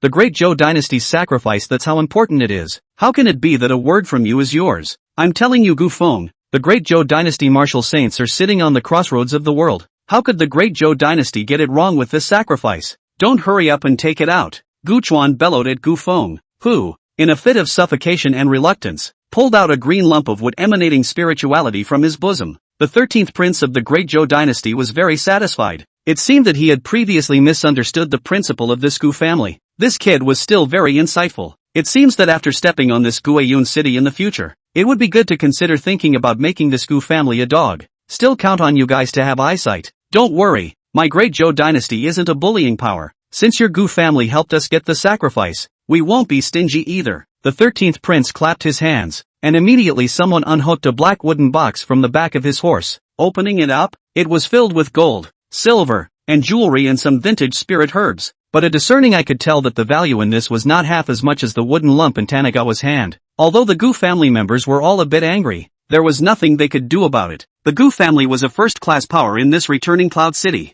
but in front of the other Great Zhou dynasty, at best, it is considered to be a little fierce tiger. The other Great Zhou dynasty-like martial arts emperor-level experts have as many as 5. The 13th prince walked towards Gu Shan with a face full of complacency, reaching out his hand to try to pat Gu Shan's head as encouragement. It was his usual trick to subdue his men, and he enjoyed it as much as taming a vicious dog. But that obviously won't work today in front of Tanagawa. Only to see that just as the 13th prince reached out his hand, Tanagawa shook him off with one hand. Then he said, I, the Gu family, can give you the Great Zhou dynasty for this sacrifice, but what about the fact that you broke the gate of my house for no reason? The 13th prince froze at his words. So he still wanted compensation? How greedy. The 13th prince clapped his hands again, and another wooden box of the same specifications was delivered to Gu Shan. It's not enough. Tanagawa said without looking at what was in front of him. The 13th prince's face instantly pulled down. What do you mean? A mere gate. The gold and silver treasures I have here are enough to make 100 faces and 1,000 faces.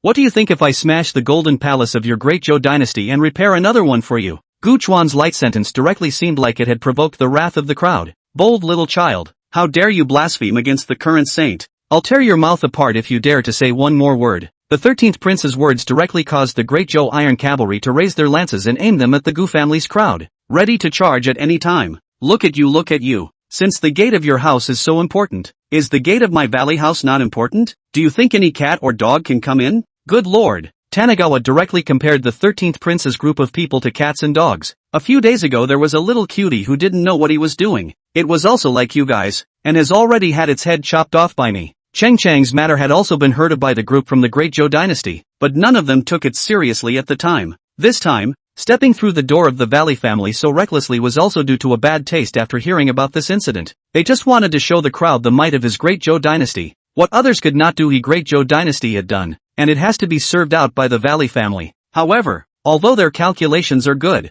it seems that this kid from the Valley family is not interested, but instead, the group of people from the Great Zhou dynasty seems to be in the set. Hand over my Great Zhou's sacrifice, or another day when my Great Zhou's iron cavalry arrives. Your entire Gu family will have no chickens or dogs left. The 13th prince knew that things couldn't get better today and directly opened his mouth to threaten. I don't know if my Valley family will be good some other day, but if you, the 13th prince of Great Zhou, want to walk out of the Valley family's gates unharmed today, then pay your due price. Gu Chuan was not the least bit afraid of the 13th prince's threats, and in turn threatened the 13th prince's group of people. At once, this group of Great Zhou iron horsemen formed a battle formation, ready to meet the enemy, and that aura directly weakened the Gu family's group of juniors by a head. Tanagawa frowned when he saw this situation. What is this? Cowardly before the battle. In the future, not to mention the battle of the Great Zhou dynasty, it is still a question whether the Gu family of Guyan City can stay any longer. Gu Feng, you caused this, so fix it yourself. And that's senior. My family's two grandmasters aren't very good-tempered,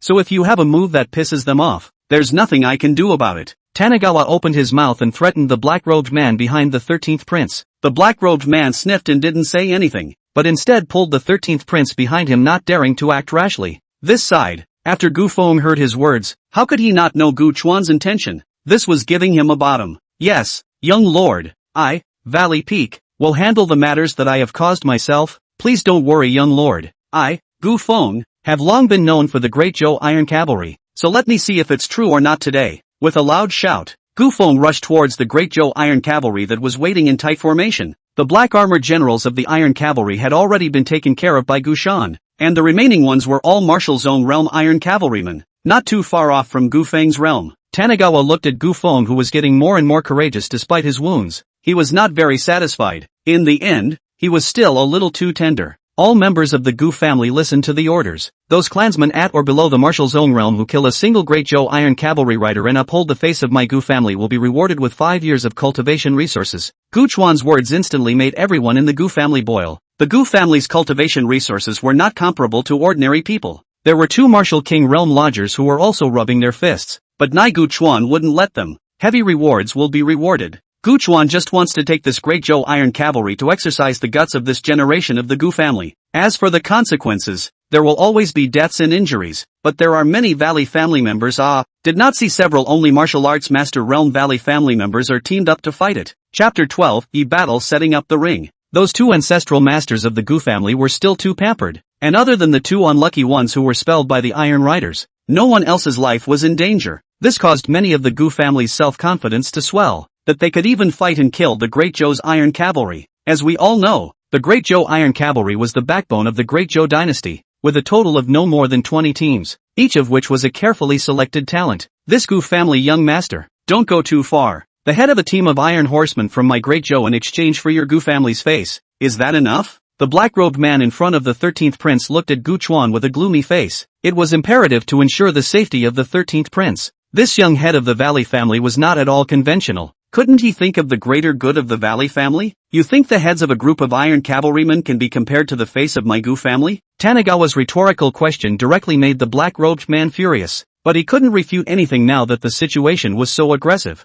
Let's put it this way. I have long admired the martial sage seniors of the Great Zhou dynasty. So the two of you leave everything you have on you. I'll give Senior Marshal Saint face and let you guys go. Tanagawa's words directly stunned everyone. What did it mean to give the Marshal Saint Senior a face? One must know that if the Marshal Saint of the Great Zhou dynasty really came, all of the Gu family together would not be enough for someone to slap them with one hand. A soldier can be killed but not humiliated. Either you kill us or let us go. Perhaps it was because the Marshal Saint of the Great Zhou dynasty had given him courage. The 13th prince suddenly looked like he would rather die than submit. Gu Chuan was not even looking. Come on people, strip these two naked and throw them out of the Gu family. If they dare to resist, let the old ancestor take action and get them killed. The 13th prince of the Great Zhou dynasty ended up being thrown out of the Gu family with his bare ass. According to outsiders, it was the day that two masked men were suddenly thrown out of the shattered gate of the Valley family. Some good people coaxed, don't cover your face, men's faces are all the same. If the following lie dong dong is compared to be a real shame. One word woke up the two naked men who immediately looked at each other. Eventually the younger ones covered their faces and the older ones covered their bottoms. And I don't know why. A Red Sun sect, a Wang family, and a Great Zhou dynasty. Tanagawa took stock of the hostile forces that he had gotten into trouble with during this period of time, and even with his heart nature, he felt a little stressed. Tanagawa wondered for a moment if he had been affected by this world's protagonist's descending wisdom aura, and every time he did something, he was so impulsive. But that Yi Zhan isn't here either. Could it be Gu Feng? Gu Chuan glanced suspiciously in the direction where Gu Feng was, and shook his head again, secretly saying that it couldn't be. How could a handsome, dashing, system-chosen villainous character like me be demoted in intelligence? Returning Cloud City was very lively this time, and it was rumored that someone had set up a ring in Returning Cloud City. The ring in Gayan City was different from ordinary rings, and it was well known that Gayan City was a city that was clocked by Qi. The aborigines of Returning Cloud City were more or less tainted with a trace of Returning Cloud City's Qi, and if someone set up a ring in Returning Cloud City and defeated all of Returning Cloud City's challengers, that person would also receive the bells and whistles of Returning Cloud City's Qi.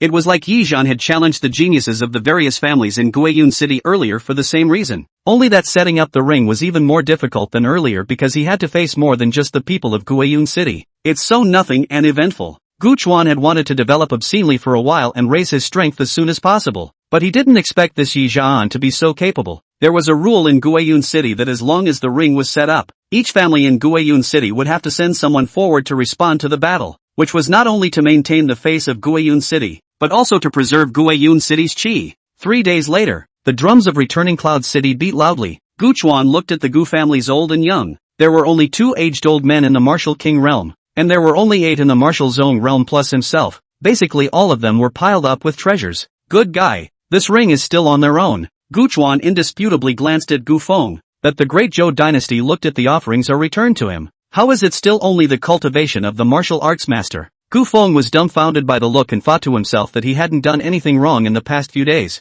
Gu Feng, you disappoint me too much. Tanagawa shook his head at Gu Feng's puzzled look. In the ring, Yi Zhan was spirited and stood with his eyes closed, waiting for someone to come and challenge him. Cheng Zyro looked at Yi Zhan with a look of infatuation. In her heart, brother Yi Zhan is the most powerful. What Gu Chuan has no existence in front of him. After everyone under the stage had almost arrived, Yi Zhan's eyes widened and a stern aura arose. I, Yi Zhan, have set up a ring in Returning Cloud City today, and I dare to follow the example of the Martial Saint Seniors of the Great Zhou dynasty, so all of you who wish to challenge will come. Yi Zhan's words instantly aroused the anger of the older generation, who were the same generation as the Great Zhou martial sage back then. That year, all the heavenly pride of Returning Cloud City was beaten without a fight, and the Great Zhou martial sage used Returning Cloud City as a stepping stone to advance to the Martial Emperor realm. This one incident became the disgrace of Returning Cloud City that year, because that Great Zhou Imperial Dynasty martial sage had no one in his sight when he set up the ring and cursed all the great clans in Returning Cloud City. He reduced the people of Returning Cloud City to worthlessness, and even dug up the heavenly jewel on the ring of Returning Cloud City in front of everyone in Returning Cloud City. As a result, the Qi of Guiyun City could not coalesce over the years, and there was not a single martial saint realm expert in the large Guiyun City. Kid, don't be arrogant. My Returning Cloud City is not a place where anyone can set up a ring. Get down for me. Some people were not used to seeing Yi Zhan's arrogant appearance and flew directly into the ring, but the idea was good, but the strength did not allow it. Yi Zhan just made that person lose in 3 moves, causing a group of outsiders to shout. It was customary for the ring in Returning Cloud City to be set up for 7 days and 7 nights. The people who challenged on the first day were all defeated by Yi Zhan, and the same happened on the second and third day.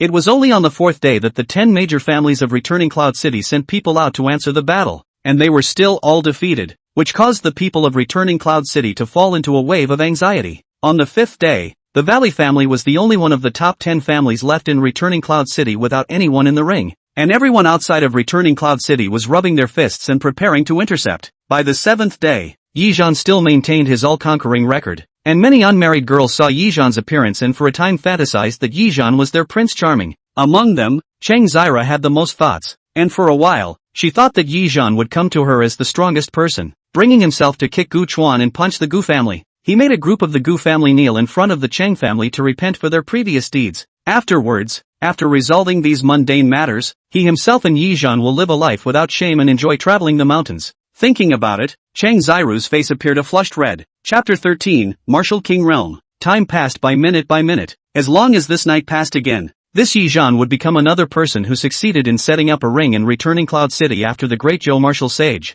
Kid of the Gu family, it's your turn to go. Don't hide. Our returning Cloud City glories in one and loses in the other. Li Yi, the Li family's martial king realm family head, clenched his fists tightly as the great Zhou martial sage set up a ring in returning Cloud City decades ago and blasted his father to death alive. By now, this Li family's family head had a feeling of not sharing the same fate whenever he saw someone setting up a ring and returning Cloud City. At the same time, Yi Zhan, who was originally in the ring with his eyes closed, also looked at Gu Chuan. It seems that the top 10 families of returning Cloud City are nothing more than that. Gu family master, have you, the Gu family, chickened out of the battle? Yi Zhan provocatively looked at Gu Chuan. I see how this Valley family really can't work. A big family let a brat whose hair is not even long to be in charge. I see I is really going to be defeated. Yes, think about a few years ago. The strength of the Gu family was able to rank in the top 5 of Guiyun City. But now, if you don't dare to give up your position as one of the top 10 families in returning Cloud City, don't occupy a latrine. Go down, boy. Go back to drinking milk. Ha ha ha. Cowards and cowards. It's simply a disgrace to our returning Cloud City.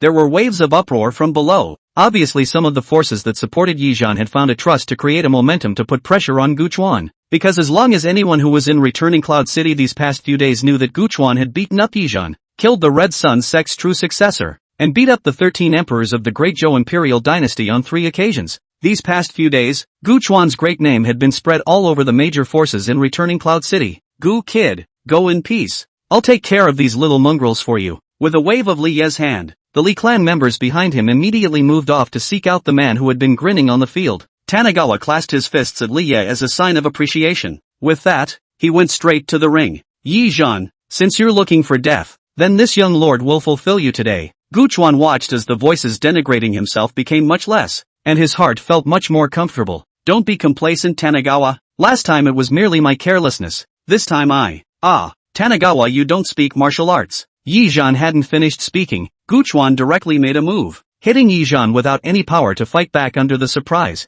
You've made the son of chance furious. Divine destiny points plus 150 inch. You have thwarted the son of chance. Heavenly fate points plus 200 inch. The system's prompts continued to ring out, and in the blink of an eye, Tanagawa's heavenly fate points surpassed 1,000. Looking at the system mall, Gu Chuan casually spent 1,000 on a Martial King advancement card. There are just too many people to mess with right now, and Tanagawa needs to improve himself quickly. As for those what to enhance their charm value and so on, Tanagawa see also do not see. Their own long and not scary. Why do you need plastic surgery? Don't you know there's a saying that the belly is the best thing that ever happened to you? Tanagawa, you have succeeded in provoking my anger. Yi Zhan finally got rid of Tanagawa's attack, panting like a young bull that couldn't attract the favorite cow. Today, I'm going to let you die without a burial place to wash away the humiliation on me. Martial King Realm, break it for me. Yi Zhan let out a loud shout. A wave of chi was centered on Yi Zhan and squeezed in all directions. Martial King Realm with Yi Zhuan's opportunity actually could have broken through long ago, but he was unwilling. He wanted to get back at Gu Chuan,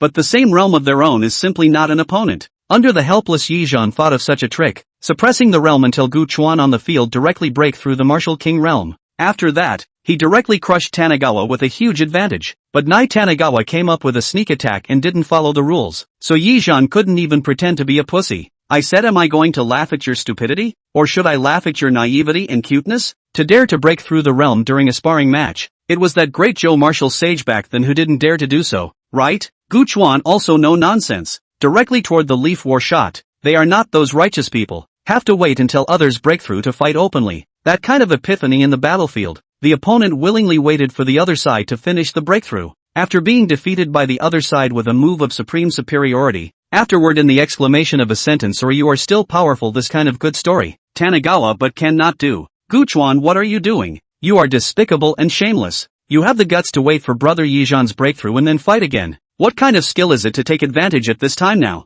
Chang Ziro worriedly yelled from under the ring. Guchuan's actions were multiplying in her eyes. Guchuan, stop. Are you going to disgrace our Gu family? If you don't stop, I'll go to the old ancestor and kick you out of the valley family. This was the voice of Gu Ninger, and somehow she had escaped the forbidden land of the Gu family. Tanigawa remained unmoved. Nothing would make sense with two women whose heads were filled with nothing but love. In the eyes of such a woman, nothing else matters except the person she likes, even if it's her parents. Stop. If you take advantage of people's danger again, I'll disable all of you from the Gu family. A gloomy voice rang out, and Guchuan looked at Gu Feng and the others who were being held hostage, and helplessly stopped his hand. What are you doing, old man Wang? Li Yi angrily opened his mouth, calling the Wang clan martial emperor elder by his name. Elder Wang didn't even look at Li Yi, but instead took a step forward and spoke. Everyone, my Guiyun city has always been a place of martial virtues. This valley family's brat. The first time he made a sneak attack and didn't speak of martial virtues, I tolerated it. But this second time he even tried to take advantage of a person's danger and struck when the other party was making a breakthrough.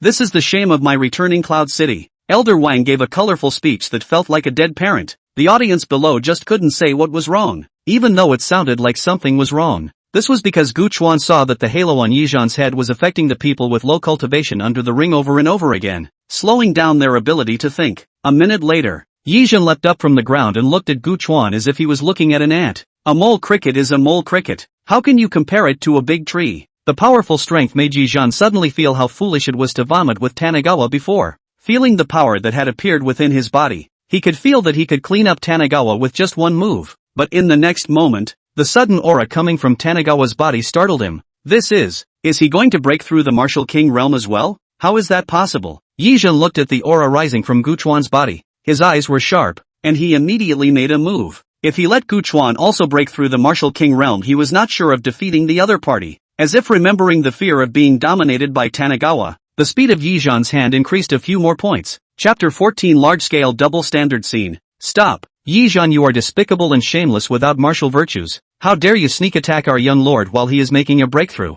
Gu Feng and the others shouted under the ring. Senior Wang, please make a decision for our returning Cloud City. How does a trash like Yijan who doesn't speak of martial virtues deserve to set up a ring in my returning Cloud City? Gu Feng opened his mouth to Elder Wang without humbling himself as he saw that his two ancestors had already arrived. Elder Wang looked at Gu Feng, shook his head and spoke with a fake deep face. Young man, you're still small. You can't grasp the human condition in here. Some words can't be said indiscriminately. There are taboos in there. You're still small. You don't understand the routines in here. Some words are said and meditatively your life will change its trajectory. A seemingly simple sentence will affect your whole life and you are not capable of grasping it, so listen to the old man's advice and shut up. Elder Wang left after saying this. Those two old men from the Gu family were now crazy. It was better for them to be less messed with. Gu Feng looked at his cousin, Gu Ninger, again. Gu Ninger turned her head with a grunt. Guchuan's many actions will lead to his own death. He deserved this. Long ago he was told to kneel down and kowtow to brother Yijan and admit his mistake. Ugh, why did you know that? Gu Ninger looked as if she hated Guchuan for not fighting, completely not caring about Guchuan's state of wanting to break through, and threw aside the wudu that was in her mouth earlier. Gu Feng looked in Chang Ziru's direction again. Chang Ziru was full of stars at this time, looking at the figure of Yijan that is like a heavenly god descending from the sky. At this time,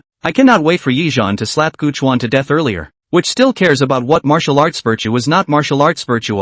Gu Feng looked at himself simply to doubt life. In the end, society is too complex or they are too simple has been indistinguishable. What separated him was that now he knew how horrible creatures like women could be. Yijan in the ring was spirited. Even if you are going to break through the Martial King realm, so what? I will still blast you to death all the same. Yijan's fist carried a wind-breaking momentum as it pounded towards Tanigawa's heart, and with just one more breath, the fist would land. Yijan's breathing became rapid and he became more and more excited. However, in the next moment, Yijan suddenly felt a long-lost feeling again, just like the hard feeling he had when he first went to the Gu family. He didn't feel wrong, only to see Yijan's fist being directly held by Tanigawa, followed by a vicious twist against his wrist. With a snap, Yijan's wrist was directly fractured. Then Tanigawa, in a lightning-fast manner, directly bypassed Yijan's arm and backhandedly gripped Yijan's neck. With a bang, Yi Zhan was thrown heavily onto the ring, blood forming a red spider web along with the cracks on the ring. Gu Chuan used a hand that he had learned in his last life, the pulse interceptor hand. As long as Yi Zhan's body parts were touched by Gu Chuan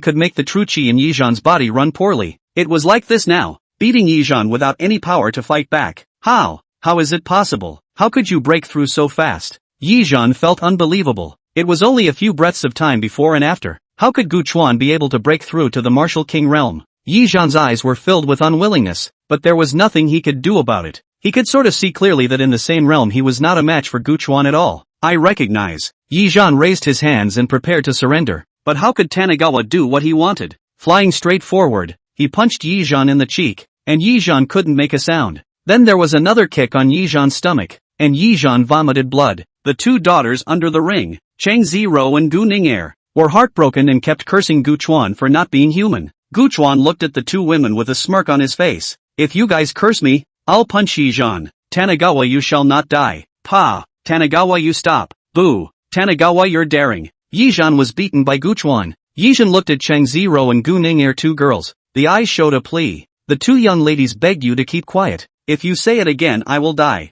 The two women finally closed their mouths, and Tanigawa finally cleared his head for a moment. With your ears cleared, it's time for you to be on your way. Gu Chuan gripped Yi Zhan's neck, wanting to directly end him. You can't kill me. Do you know who I am? I'm the great Zhou dynasty's, the emperor's son-in-law. Yi Zhan's intermittent words made Gu Chuan a bit puzzled. Why are you talking to me when you are the prince of a team? I am not a princess of the great Zhou dynasty. Yi Zhan's eyes revealed fear. This Gu Chuan was a dilettante in his eyes. Why did he mess with him in the first place? Stop. Quickly release my Sagittarius. General Dong. Help. A few hoofbeats came accompanied by a woman's chortle. A date-red fiery horse carrying a valiant woman came quickly. This is the 7th princess of the great Zhou dynasty. She said to release her Sunga. Did she? Asterisk.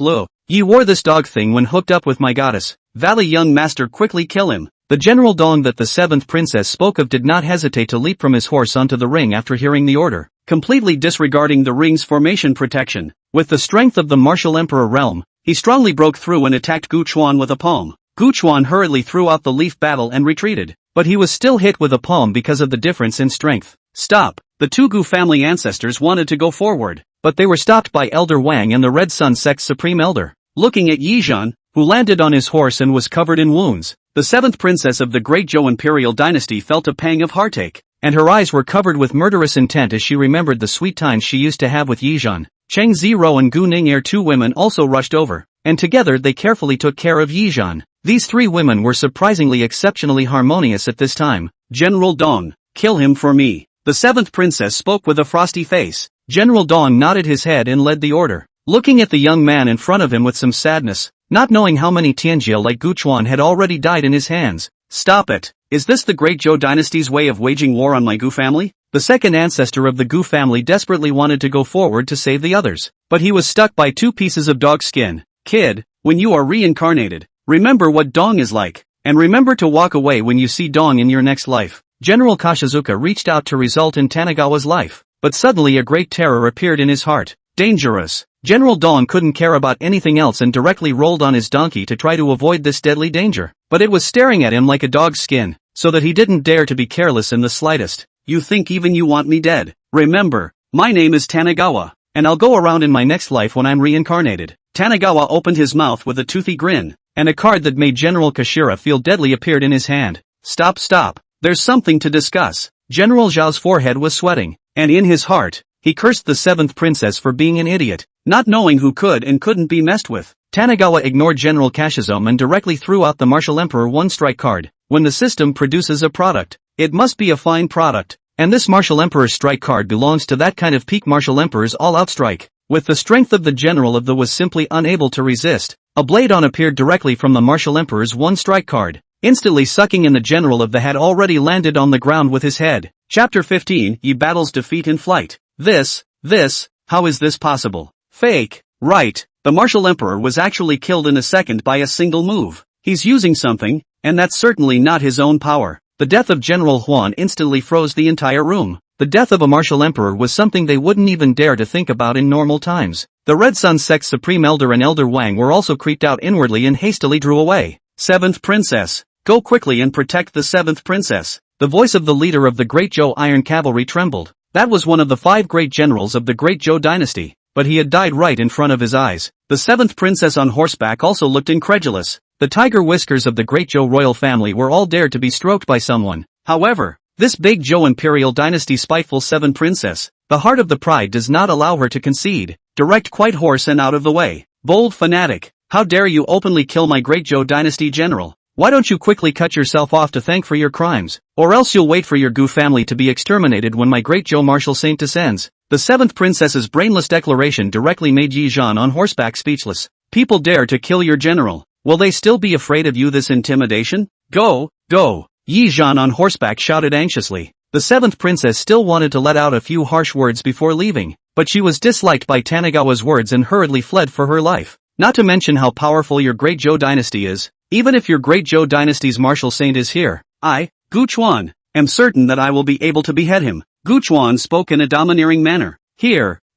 is this human? In her eyes this Tanigawa is brain dead. People are here to talk to you properly. You have to directly expose the bottom card to others. The ring match hasn't ended yet. Where are you running to? Yi Zhan. Gu Chuan did not want to let this leaf war run away this time. This leaf war is too good at making. Who knows what will be made for himself next time? It is better to blow him up with a punch. Tanigawa, don't bully me too much. I'll admit defeat in this ring match. Quickly, escort. Quickly escort. The 7th princess and Yi Zhan sat on the same horse, looking at the killing Tanigawa a little panicked. Stop. It's not too late to stop now. Don't make another mistake. The leader of the Great Zhou Iron Cavalry stepped forward with a hard head. He was not sure how to deal with such a ferocious person who had killed a martial emperor. Humph. Get the hell out of here. Gu Chuan struck out in anger. The leader of the Great Zhou Iron Cavalry of the same realm couldn't walk more than a single move in his hands. Gu Feng, over to you guys. Gu Chuan directly bypassed the Great Zhou Iron Cavalry and gave these stragglers just to Gu Feng and the others. Don't worry, young lord.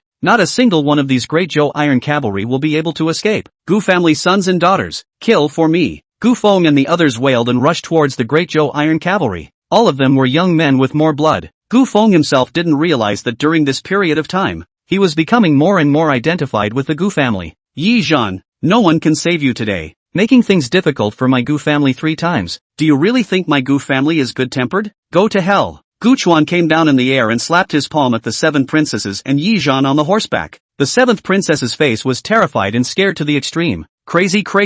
All of them are crazy. How dare they strike at themselves? Aren't they afraid that the ancestor master himself will come down? Although the war horse was fast, Gu Chuan was even faster. And just as Gu Chuan was about to destroy Yi Zhan, a figure suddenly ran out. Stop. You're not allowed to hurt brother Yi Zhan. Gu Ninger's figure suddenly appeared in front of her, her eyes filled with death and love. Brother Yi Zhuan, run. I can only help you so far. I'm willing to die even if it means death. Gu Ninger was full of thoughts for Yi Zhan, but Gu Chuan didn't pay any attention to her at all and only urged the warhorse to run fast. Gu Chuan finally withdrew his hand. Although he wanted to slap her to death, the 2 old ancestors behind him definitely forbade it. Gu Ninger's parents had contributed a lot to the family. Tanigawa circled around Gu Ninger and tried to continue the chase, but Gu Ninger looked like she wouldn't let go. Tanigawa, stop. If you dare to take 1 step forward, I will die in front of you. Gu Ninger's face was determined. A dagger was placed on her neck. She inexplicably had a surge of confidence that Gu Chuan wouldn't care if she died or lived, but the reality disappointed her.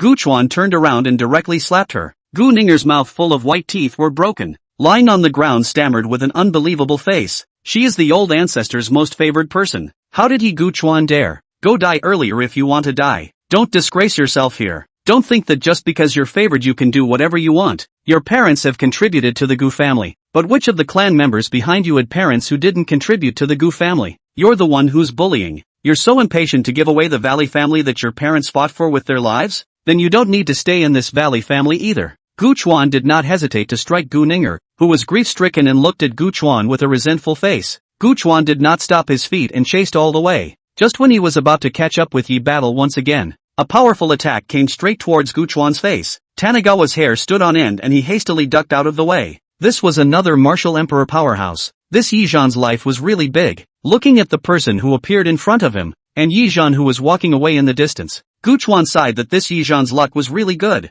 There was still someone to help him after all this. Little friend, if you can spare people, why do you need to rush them to the end? A figure of an old god came out. Gu Chuan frowned. Another martial emperor powerhouse. How come lately it was like stabbing a hornet's nest, one after another? It's Elder Milkless, who is a god who doesn't see the end of the dragon. And Elder Milkless loves to fight for justice and show off his strength to help the weak. Someone had already recognized the man's origin, and Tanagawa looked at the old man in front of him with an expressionless face. Elder, if it were me on another day, would he, Yi-Zhan, spare my life? Guchuan asked towards Elder Milkless. Milkless old man froze. This is not right. Normal people are not first to worship their own? How this kid directly asked such a tricky question. However, it was hard to defeat the old fox like Milkless old man, who immediately assumed the appearance of a high-ranking person and stroked his beard. Of course, if one day you also lose under the hands of little friend Yi, I believe that little friend Yi will surely be big-hearted enough to let you off the hook. This means that Tanagawa is a small, calculating man with little measure. Then do you dare to swear to heaven?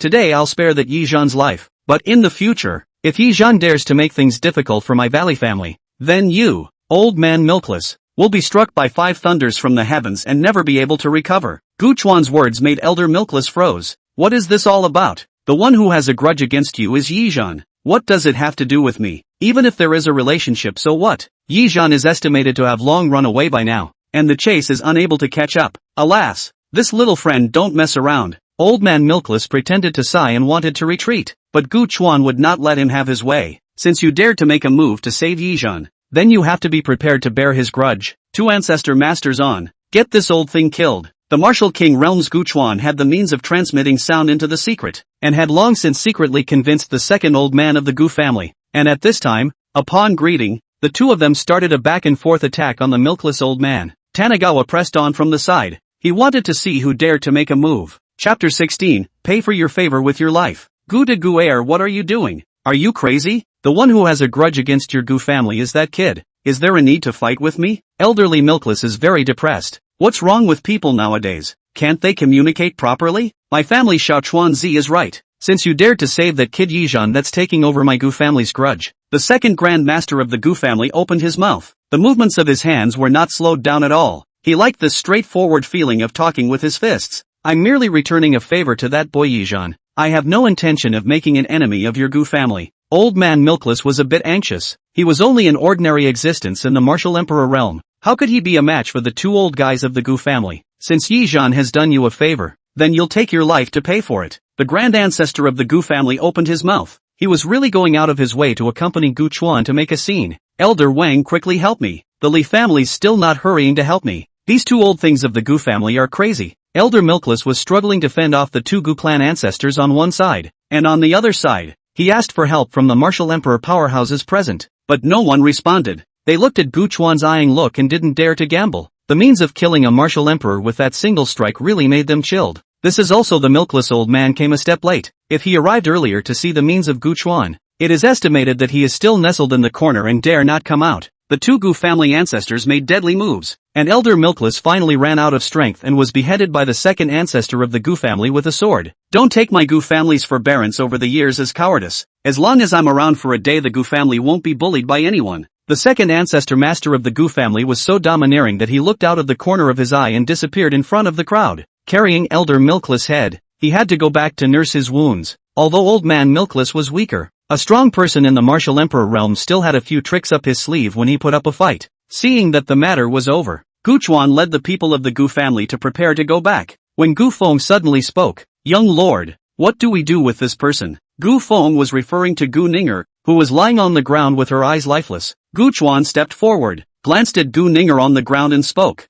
"Go away. From now on the Gu family won't have a person like you. You can do whatever you want. Whether you go to seek that Yi-Zhan or go to kill yourself, my Gu family won't care about you anymore." Gu Chuan's words caused Gu Ninger to freeze. What did he mean? Was he trying to expel himself from the Gu family? Tanagawa, what do you want? My parents were willing to give up their lives for the Tanagawa family. Is this how you treat me? Gu Ninger looked at Gu Chuan with indignation. Although she wanted to leave the Gu family, she did not want to be expelled from the Gu family. Gu Ninger was also a person with a good face. The shelter your parents gave you has been consumed by you. My patience has a limit. Next time if you are still like this I will just kill you. The killing intent in Gu Chuan's eyes Gu Ninger felt really meaningful. Gu Chuan left, leaving only Gu Ninger crying loudly on the side, describing her grievances, describing her parents' unworthiness, and sending her life for such an impersonal family was simply ridiculous. Who was right and who was wrong? Not to mention the people of the Gu family, but also these outsiders in Guiyun City can see it. Only the spiteful and capricious Gu Ninger pushed all the unwillingness on others, without even thinking about her own problems. After returning to the Gu family, Gu Chuan went into seclusion. He was going to start breaking through the martial emperor realm.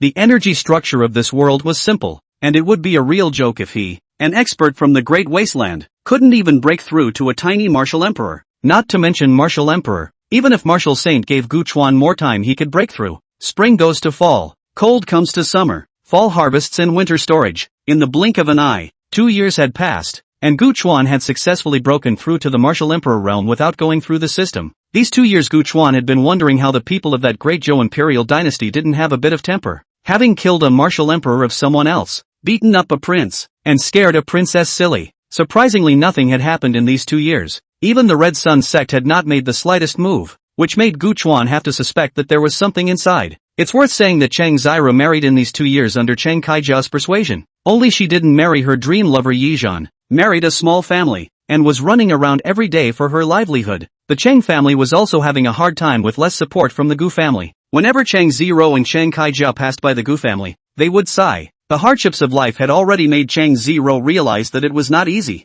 There is no bread. Where is the love? She regretted for what she had done at the beginning. Originally a good young grandmother of the Valley family, Natu, had to go to seek that so-called love. She had also heard that her dream lover, Yi Zhan, had become the extra horse harnessed by the side of a team of the Great Zhou dynasty a year ago, and was as imposing as she wanted to be. When she heard the news, Chang Xiru cried for a long time, and when her husband found out, he was so jealous that he beat Chang Xiru severely. I work hard every day to make a living. You are good. Do not sympathize with their own this also, even for the former old lover cried all day. Do not cook. Clothes are not washed. To do what? In 2 years Gu Feng also broke through to the realm of martial king. The overall strength of the Gu family has been greatly improved. The former playboys have matured a lot. At least go out and be able to stand alone. On this day, a man in tattered clothes suddenly came to the gate of the Valley family. After a while of effort, someone came to inform in front of Gu Chuan that Gu Ninger had returned and was kneeling at the gate of the Gu family. Gu Chuan had people blast her out, but I heard that this Gu Ninger had somehow broken through to the martial king realm, and ordinary people couldn't help her. As soon as Gu Chuan arrived,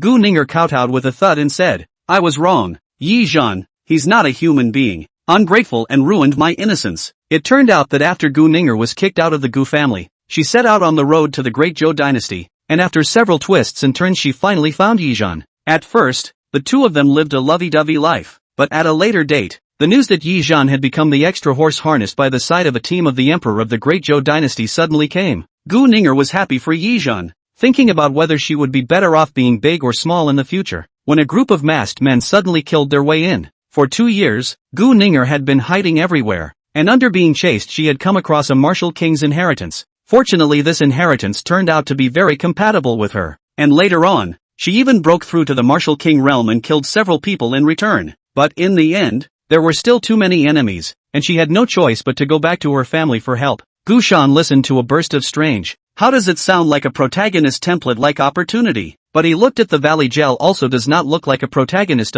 Chapter 17 Letters of War. Gu Ninger wanted to seek refuge in the family, but of course Gu Chuan refused. Taking what I said in the first place as a fart? It was at this moment that a group of people suddenly surrounded the entrance of the Gu family. Each of these people carried swords, and at the head of the group were 5 martial king realm experts. People inside, listen. We are the Great Zhou Iron Cavalry. We have been ordered to come and arrest the Imperial Court's key criminals. I don't want to have a conflict with your Gu family. I hope that your Gu family won't make a mistake on their own. The Gu family's fierce reputation had long been spread throughout the Great Zhou dynasty, and these few leaders of the martial king realm were committing abominations in their hearts. Gu Chuan frowned as he listened and spoke to the person beside him. Go call Gu Feng here and tell him to take care of all those flies outside. Gu Chuan's words caused Gu Ninger to breathe a deep sigh of relief. Although Gu Chuan didn't promise to allow herself to return to the clan, but by taking care of all those pursuers, her problems would be solved. If she wanted to return to the family, it seemed that she still had to start with the 2 old ancestors. Gu Ninger said in her heart,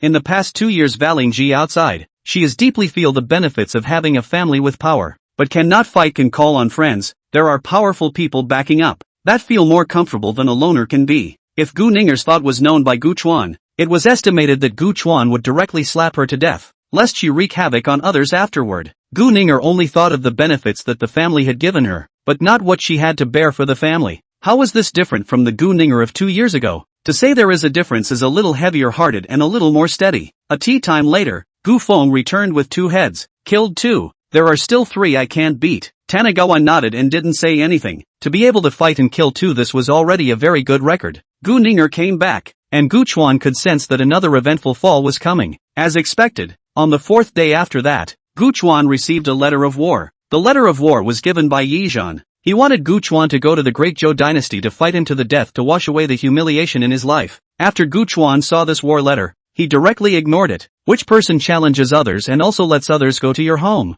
Only the leaf war that can think out. As the date of the challenge approached, Gu Chuan didn't go to the Great Zhou dynasty, but the Great Zhou dynasty's iron cavalry surrounded Guiyun city. The major forces in Guiyun city were immediately anxious and jumped to their feet. The Great Zhou dynasty was preparing to take Guiyun city. As expected, as soon as Yi Zhan just surrounded the Great Zhou dynasty, 4 of the 10 major families within the returning Cloud City defected and chose to support Yi Zhan. Overnight, most of the places in Guiyun city were captured by the Great Zhou army, and all the remaining forces in Guiyun city hunkered down in one place. It's simply bullying. Those few clans that are eating out of the palm of their hands. Don't let me find an opportunity or I'll get them killed. The Li family's family head viciously slammed a table. This night was a gathering of the forces in returning Cloud City that didn't want to surrender. And the Gu family's Gu Chuan had Gu Feng represent them. He could be a martial emperor now. So how could he possibly participate in this kind of family head gathering? Gu Feng boy, what does your family's young master think? Isn't he going to make a move now? A middle-aged man couldn't help but open his mouth and ask Gu Feng. They had all heard about Gu Chuan's strength from their own martial emperor experts, and they were not a single match for each other in the same realm. It couldn't be helped. These forces that refused to surrender either had a beef with the Great Zhou dynasty or with the forces that had defected to the Great Zhou dynasty. Even if they surrendered now, they wouldn't have any good fruit to eat. My family's young master has already spoken to the ancestors of each family. Tomorrow at the hour of the day, we will all go together to meet the Great Zhou dynasty. In the past 2 years, Gu Chuan had gradually handed over some of the family's affairs to Gu Feng, who had also developed an attitude of favor and disdain. On the 2nd day, there were a total of 13 Martial Emperor Realm experts on the returning Cloud City side plus Gu Chuan, while there were 26 Martial Emperor Realm experts on the Great Zhou dynasty side. The returning Cloud City side had long been convinced by Gu Chuan's strength and honored Gu Chuan, and on the Great Zhou dynasty side, Yi Zhan became the representative. Haters gonna hate each other. As soon as Gu Chuan appeared, Yi Zhan couldn't control his emotions. Gu Chuan had become Yi Zhan's heart demon. If he didn't get rid of Gu Chuan, he wouldn't be able to reach the martial saint realm in his life. Gu Chuan,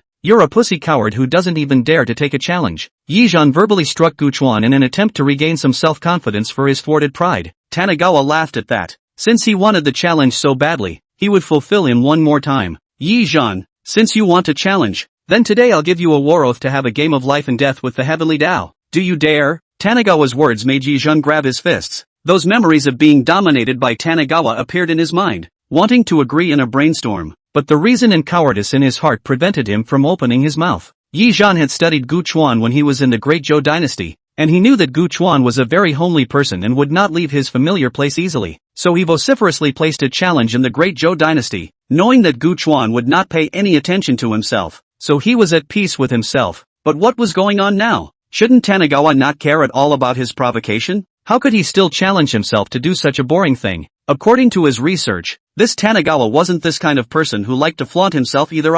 Humph. My Great Zhou Emperor's side harnessed by the side of a team is such an honorable status. Is it not something that you, a small power, can challenge? Let my Great Zhou martial scholar come to meet you for a while. A person like Yi Zhan never lacks a lapdog, and even if he doesn't have a lapdog, someone will somehow come out to take the fall for him. Gu Chuan had stayed in returning Cloud City without going out, so how strong Gu Chuan was something that outsiders simply didn't know. This Great Zhou's martial scholar was one who had just come out of the written examination this year, an expert who had just advanced to the Martial Emperor realm not long ago, to say a word of treason. In the coming days the position of the Emperor of the Great Zhou is not those several imperial sons to sit may not be. The Great Zhou martial scholar flew towards Gu Chuan, his fingers forming claws, wanting to take down Gu Chuan with lightning speed so that he could claim credit in front of Yi Zhan. But the next moment he realized how outrageous his thoughts were, only to see that just as the Great Zhou martial scholar approached, he was grabbed by Gu Chuan's wrist. Then a click could be heard, and the arm of the Great Zhou martial scholar snapped apart with its bones. Ah!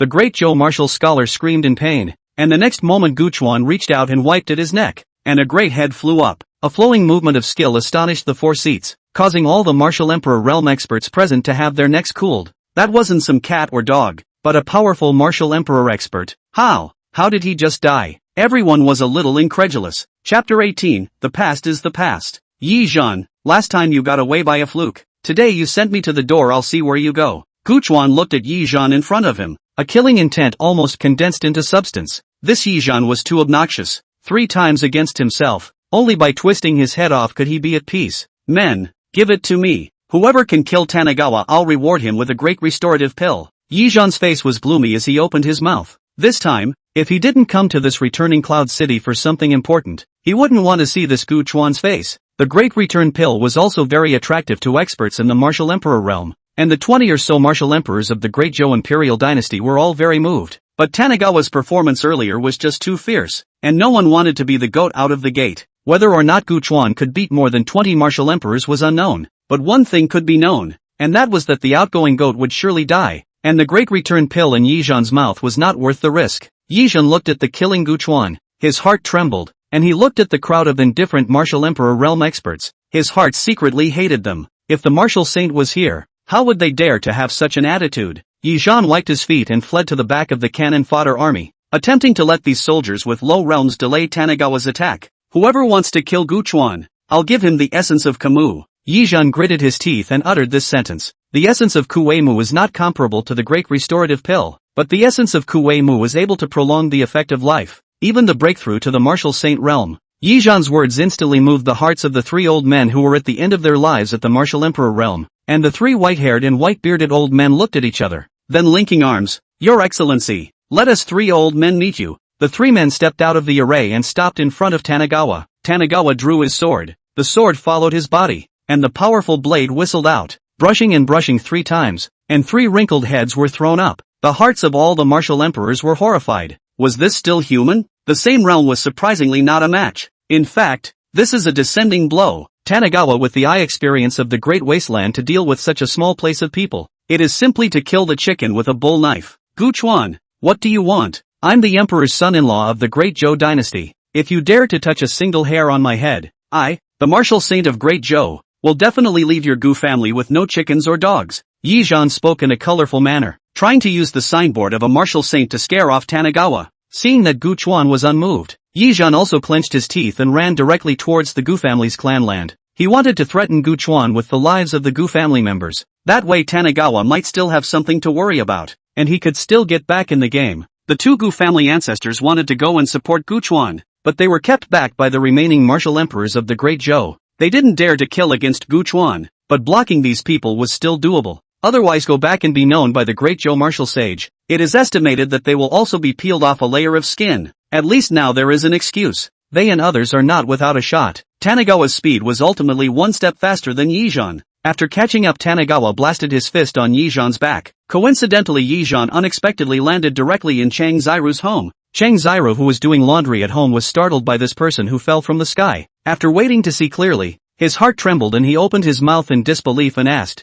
You are Yi Zhan? Yi Zhan was quick to recognize Chang Ziru. Enduring the pain in his body, he quickly said, Ziru is me. I came here this time and wanted to decapitate Gu Chuan for you. But Gu Chuan was despicable and shameless. I fell for his trick and was injured. Ziru, you help me. That evil man Gu Chuan is about to come after me. When I escape this time, I, Yi Zhan, will definitely come to marry you. Yi Zhan's eyes revealed tenderness and affection, trying to impress Chang Ziru with his honesty. Chang Ziru hid Yi Zhan in the bedroom, and Yi Zhan used the turtle breath technique to fully collect this aura. Gu Chuan came to Chang Ziru's home. Chang Ziru face complex look at the man in front of him. Once thought that the dude has now become so good, and the man he once thought was the chosen one is hiding under his bed. To say that this fate is really puzzling. Where are the people? Tanagawa didn't talk nonsense and spoke directly. Chang Ziru's heart struggled hard for a while, and when she saw the doll in front of the door that was only 2 years old, her heart immediately made up her mind. Chang Ziru reached out and pointed inward, speaking in a small voice. Under the bed.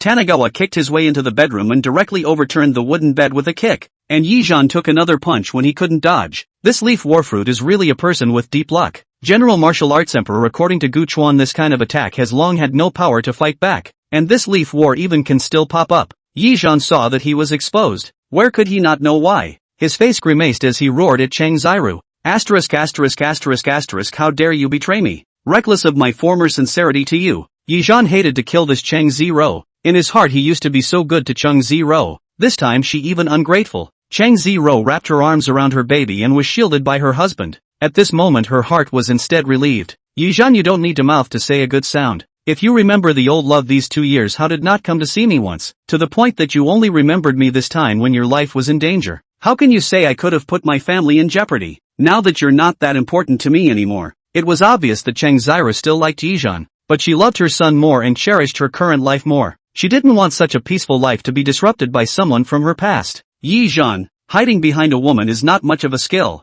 Have the balls to fight me squarely. If you win, this returning Cloud City is all yours. If I win, you just have to leave your head behind. How's that for a bargain? Gu Chuan was aggressive. Yi Zhan vomited a mouthful of blood and could only continue to escape with his life. Soon, he would reach the Gu family soon. When the time comes, I'll let all the lives of your Gu family to accompany the burial. Yi Zhan secretly thought in his heart. Yi Zhan was still about 200 meters away from the Gu family when he was stepped on by Gu Chuan. Just as Gu Chuan was in a flurry of activity, wanting to settle Yi Zhan immediately, a domineering and majestic voice roared, "Stop it for this king!" A middle-aged man wearing a golden yellow python robe appeared in front of Gu Chuan, and this middle-aged man's strength was very impressive, far exceeding that of a martial emperor realm expert. Yi Zhan was saved under the 1-in-a-million situation. Looking at the man in front of him, Yi Zhan happily shouted, "Imperial uncle, get him killed! Quickly get him killed! The Gu family disrespects my great Zhou dynasty. I want the entire Gu family to have no chickens or dogs left behind." Yi Zhan hissed, his eyes full of hatred. "No talent. You can't even beat a tiny martial emperor realm. It's a disgrace to let you be the emperor's son-in-law of my great Zhou dynasty."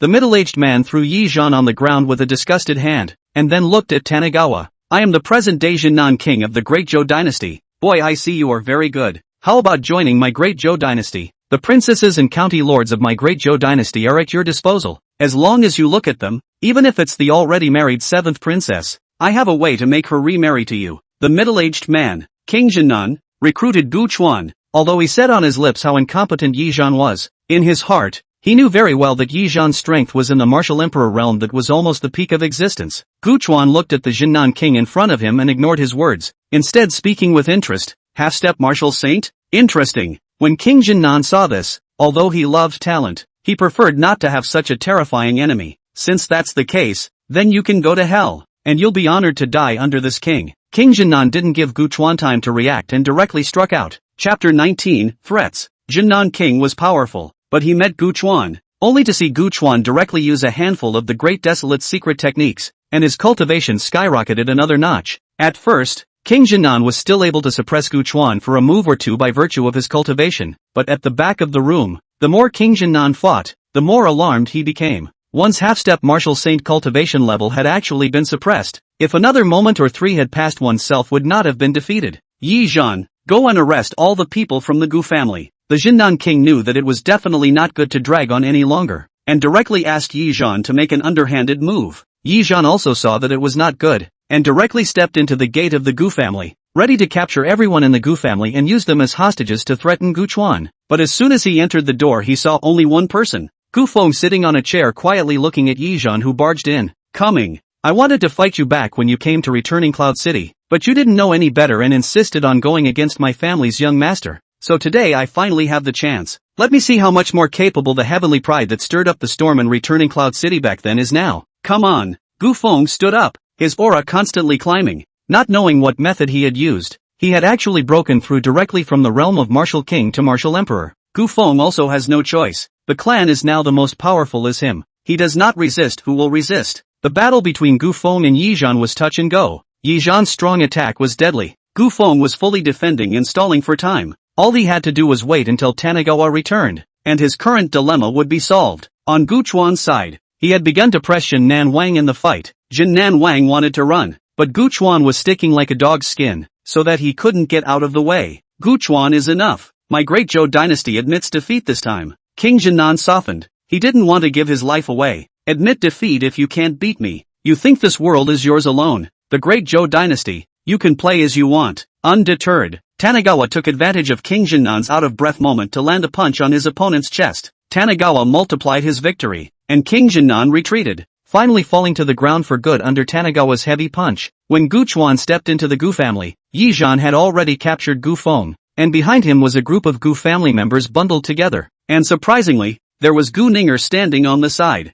Gu Ninger looked as if she was deeply in love and had seen her old lover whom she hadn't seen for a long time. Her eyes were glowing with spring light, and her eyes were all filled with Yijeon's figure. As for the Gu Feng who had fallen to the ground, she hadn't even glanced at him. Ha ha ha, Tanagawa, you didn't expect it. Your clan's lives are in my hands. As long as you dare to make a move, I'll kill them all. Yijeon looked at Gu Chuan with a hideous expression, a sickly smile spreading on his face as he thought that Gu Chuan would tie his hands. Now, you kneel down for me. If you don't, I'll kill one man a breath. Yijeon pointed the sword in his hand at an old man of the Gu family and threatened Gu Chuan triumphantly. Young master, don't mind me. I'm already old. I don't have a few years left to live. You mustn't be threatened by this dog scum. Just wait until later when you can avenge me. Young lord, please treat my grandson well after I die. I'm leaving. This old man of the Gu family was also a hardcore person. Unable to see his own young master being threatened, he directly thrust his chest out and inserted himself into Yijeon's sword. Young lord, please be kind to my family's children and grandchildren. Young lord, we're leaving. Remember to kill this scumbag.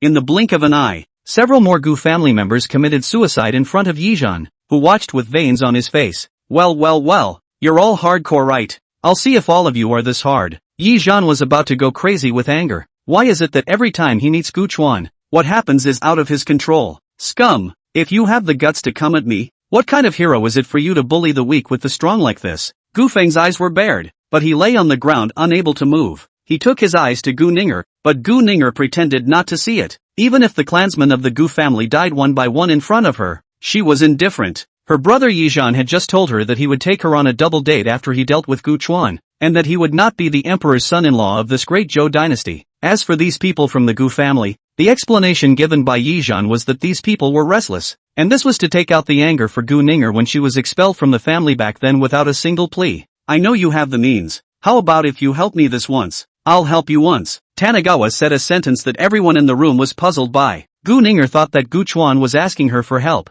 and with a somewhat disdainful expression, she spoke. Late Gu Chuan, don't you remember that I'm no longer a member of the Gu family? Why don't you beg me? If you beg me nicely, I might even be able to keep these guys alive. Gu Ninger waited for Gu Chuan to kneel down and admit his mistake to him. She was the same as Yijeon. Gu Chuan had long been the unwillingness in her heart. Why did you expel yourself from the family in the first place? Do you know how hard it has been for you in the past 2 years? Even if he came back and knelt in front of him to apologize for his mistake, he still wouldn't let him return to the clan. These people, brother Yijeon is right, are all profit-oriented, only flattering people who kiss the ass. He had already confessed his faults in a low voice, but there was no one to speak to him. These people are still their uncles, brothers and sisters. How can they be so cruel? Just as Yijeon and Gu Ninger wanted to make Gu Chuan kneel and kowtow, the eyes of Gu Feng, who was bound to the ground, suddenly changed, and a skyrocketing aura burst forth. Directly, he flipped over Yijeon in one go and protected a group of Gu family members behind him. And then a hoarse voice came out. That's what you said. I hope you'll keep your word. Gu Feng looked like a different person. His aura weakened after saying this. Just like that, Tanagawa had already sought out an opportunity and appeared directly in front of Yijeon, not holding back, striking Yijeon's face with a punch. Boo! You think you can threaten me? What else can you do with that IQ but lie to little girls? Boom boom boom boom boom boom boom boom boom boom boom boom boom. Tanagawa slammed his fist on Yijeon, who desperately resisted but could do nothing. This is for the second uncle. He's over 90, just a few years away, and you're not even letting him get away with it. This is a fight for clan brother Gura, whose son is just a year old. Go to hell. Gu Chuan's anger was almost out and he was ready to directly end Yijeon's life. But Gu Ninger rushed out from the side. Stop, he's already wasted. Spare his life. Gu Ninger was lying on Yijeon's bloodied body crying and begging. The picture changed so fast that Gu Ninger was a little uncomfortable. He sent people after you. Have you forgotten? Tanagawa looked at the woman in front of him and spoke curiously. He was really a bit confused. Brother Yijeon said that it was the 7th princess of the great Zhou dynasty who took matters into her own hands. He didn't even know about it, and he has already assured me that when he returns to the great Zhou dynasty this time he will repudiate the 7th princess and marry me honorably. A look of longing appeared in Gu Ninger's eyes. Kids don't believe in this kind of crap, so I guess it's just this woman who lives in her own love fantasy. I've said it before, if you stop me again, I'll kill you. After Gu Chuan finished speaking, he didn't let Gu Ninger make a comment, and directly broke Gu Ninger's neck with one hand. Yijeon, remember to be good in your next life. Not everyone you can mess with. Tanagawa took a knife and was ready to finish Yijeon with a single slash, but the accident happened again. Chapter 20. A huge aura suddenly rose up outside the Gu family. Gu Chuan felt threatened, but this aura fluttered. One moment it was extremely strong, and the next moment it became incredibly weak. After feeling this aura, Yi Zhan, who was already dying, was instantly overjoyed. Imperial Grandpa has returned. Imperial Grandpa has returned from the land of returning ruins. Ha ha ha, Tanagawa, you guys are going down. Tanagawa did not say anything. The movement of his hand did not stop at all, but even accelerated by 3 points. Imperial Grandpa, save me. Yi Zhan called out in fear. The Imperial Grandfather in Yi Zhan's mouth was presumably the martial saint of Great Zhou. As for what he had done in the land of returning ruins, Gu Chuan was not interested at all. All he wanted to do now was to blast Yi Zhan into dregs. In the nick of time, Yi Zhan's head was instantly crushed by Gu Chuan's punch, and Gu Chuan was also attacked by the Great Zhou martial saint. In the end, this Great Zhou martial saint didn't make a move against Gu Chuan, but instead fished out Yi Zhan's corpse and left directly. Gu Chuan could see that this Great Zhou martial sage should be seriously injured and didn't want to cause further trouble. And what made Tanagawa even more infuriating was that Yi Zhan hadn't even died yet. On the system it showed that Yi Zhan's hadn't died yet, only that his chi luck value had dropped to a very low level. Truly an undead little strong man. This world's heavenly Dao's own son. Escaping in front of Gu Chuan 3 times. What happened next was simple. Yi Zhan fled, the Great Zhou martial saints retreated, and the situation in the field became lopsided. Returning Cloud City had won a great victory, and the Gu family had deservedly become the #1 family power in Returning Cloud City. As for what the Great Zhou martial saint had gotten from the land of returning ruins under the eyes of Gu Chuan and the others, Gu Chuan didn't care at all, even though the group of martial emperors from Returning Cloud City were very eager, wanting Gu Chuan to lead Returning Cloud City to fight the Great Zhou dynasty, forcing the Great Zhou martial saint to take out something. For all of this, Tanagawa didn't care in the slightest, and after solving the problem of the man in Tanafeng's head, he threw the Tanagawa family into Tanafeng's care. And so it goes. 3 years and 3 years. 6 years later Gu Chuan didn't have the slightest pressure and smoothly broke through to the martial saint realm. And when he had nothing to do he upgraded all the martial arts technique levels of the Gu family. If it wasn't for the fact that the rules of this world were limited and there was nothing that could carry the things in Gu Chuan's mind, Gu Chuan could even take out all the techniques above the martial saint realm. Over the course of several years, for some reason the Great Zhou dynasty had gone crazy, mobilizing large armies time and time again to besiege Guiyun City. But none of them had ever succeeded. The Great Zhou dynasty has been forced to conscript soldiers for the past few years, coupled with the huge taxes pressed on the people. The Great Zhou dynasty has long been full of grievances. If it wasn't for the fact that there was a martial saint holding him down, it was expected that someone would have overthrown him a long time ago. In the 18th year of the new calendar of the Great Zhou, when the army of the imperial dynasty of the Great Zhou failed to attack Guiyun City once again, a courtier jointly wrote a petition to the current emperor of the Great Zhou, requesting that the people of the Great Zhou be given a chance to recuperate, but they were all dismissed by the Emperor of the Great Zhou, and even the person who submitted the petition was copied and beheaded. Historians call this period the Dark Calendar of the Great Zhou. On this day, Gu Chuan took Gu Feng out of the Gu family. Seeing this scene all the forces of Returning Cloud City were excited. Gu Chuan was going to make a move against the Great Zhou dynasty. All the large and small forces of Returning Cloud City were rubbing their fists and preparing to get a piece of the pie. And Gu Chuan was indeed preparing to lay his hands on the Great Zhou dynasty. To be precise, he was going to lay his hands on Yi Zhan. After letting Yi Zhan live for so long, Tanagawa admitted that he was a generous person. The imperial capital of the Great Zhou dynasty, as one of the few forces with a martial saint in attendance today, it was still very prosperous. Gu Feng followed behind Gu Chuan step by step. Under Gu Chuan's tutelage over the past few years, Gu Feng already had the strength of a peak martial emperor. As long as there was an opportunity, Gu Feng would be able to break through to the martial saint realm. After arriving at the imperial capital of Great Zhou, Gu Chuan didn't do anything else boring. Directly leading Gu Feng to set foot on the palace of the Great Zhou, Gu Feng kicked the palace door of the Great Zhou palace to be considered as avenging the revenge of that year. Also at this time, a martial saint's aura from the Great Zhou palace pressed over, but was countered by Gu Chuan. There was a Great Zhou martial emperor provider who made a move, and all of them had their heads chopped off by Gu Feng. Looking at the young man who kept walking over in front of him, the Great Zhou martial saint Zhou Kangxiong sighed. I knew there would be a day like this. It's ridiculous that Yi Zhan really doesn't know the heights of heaven and earth, and that he would even form a grudge with someone as demonic as you. Zhou Kangxiong had crane hair and wore a golden yellow robe, followed by the backbone of the Great Zhou. Where is Yi Zhan? Gu Chuan looked at Zhou Kangxiong in front of him with an indescribable oddity in his heart, but where it was odd was a little hard to say. Alas, Yi Zhan already died under your hands that day. What I brought back is nothing more than a corpse without a head, so why are you dwelling on it? Zhou Kangxiong looked sad, as if he had recalled some bad memories. Gu Chuan, don't go too far. Although it was Yi Zhan who offended you, he deserved to die already. Do you not even want to spare his corpse now? The great Zhou Emperor was full of hatred. It was the young man in front of him that made the great Zhou dynasty lose all its face. If he could, this great Zhou Emperor hated to drink Guchuan's blood and eat Guchuan's meat. This is Yi Zhan's son, right? Guchuan looked at a child who was being protected by Zhou Kangxiong. The child was around 4 years old, 3 times similar to Yi Zhan, and was looking at the crowd on the field with a curious face. He didn't understand that he was still playing well. How come all of a sudden everyone stopped playing with him? Guchuan, what do you want to do? You're a hallowed martial saint. Do you still want to lay your hands on a child? The great Zhou Emperor firmly blocked his nephew behind him. As I recall, Yi Zhan died at my hands 6 years ago, right? I see how this child's bone age is only about 4 years old. Couldn't she battle still go to hell and come back for a room when he died? Tanagawa fumed with feigned curiosity. Haven't you heard of posthumous children? Yi Tian is the posthumous son of Yi Zhan and I. I hate that this child is fatherless at a young age. All because of you, a ruthless butcher. The 7th princess held the child tightly in her arms and loudly scolded Tanagawa in pain. According to her, Guchuan had become a sinner instead. Guchuan should have stuck his neck out and waited for Yi Zhan to come and slaughter him. Or else how could her son have become an orphan? A posthumous son? This Yi Zhan is really capable. Even his posthumous son was left behind for 2 years before he was born. Do you guys think his son is Neza? Tanagawa's answer made everyone in the room freeze. Although they didn't know who Neza was, but being so nudged, it was instantly a bit finicky. As if a cloud had suddenly been peeled away. Right, even if it's a posthumous son, it shouldn't have been born 2 years late. Could it be that Yi Zhan is really still alive? Otherwise, why would Guchuan come here the day Yi Tian was born? Because Zhou Kangxiong was happy.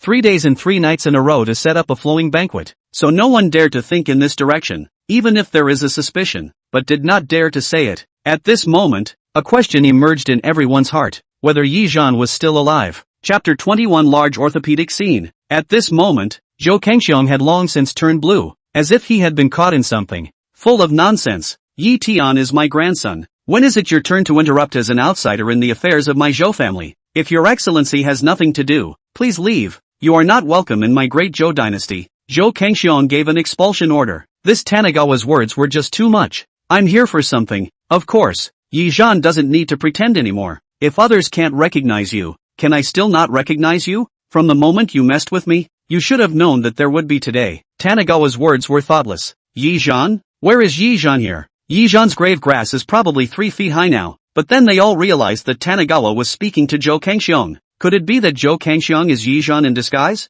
The emperor of the great Zhou thought suspiciously, but then denied it. His own father knows himself. This person is his father Zhou Kangxiong, great Zhou's martial arts saint undoubtedly. Thinking about it, suddenly an unpleasant thought struck the heart of the emperor of the great Zhou. Could it be? Could it be? The emperor of great Zhou dared not think any further. Zhou Kangxiong still wanted to retort. Guchuan directly used the truthfulness card that was opened in the original system gift pack. Tell me yourself if it's Yi War? Tanagawa snapped once more. Under the effect of the truthfulness card, Yi Zhan wanted to continue denying, but when the words reached his mouth, they suddenly turned. What's wrong with me being Yi Zhan? What's wrong with me being Yi Zhan? Aren't you guys surprised? Ha ha ha. The emperor of the great Zhou heard straight after feeling his head a dizzy, almost angry back over. His own hallowed holy emperor of the great Zhou, even shouted his son-in-law shouted for so many years of father. Why did you do that? That's your imperial grandfather. The great Zhou emperor questioned. Why am I like this? It's not because this old thing doesn't know what's good for him. I asked him to give me what he got from the land of returning ruins, but he just refused to do so. As you all know, my physical body was destroyed by Tanagawa,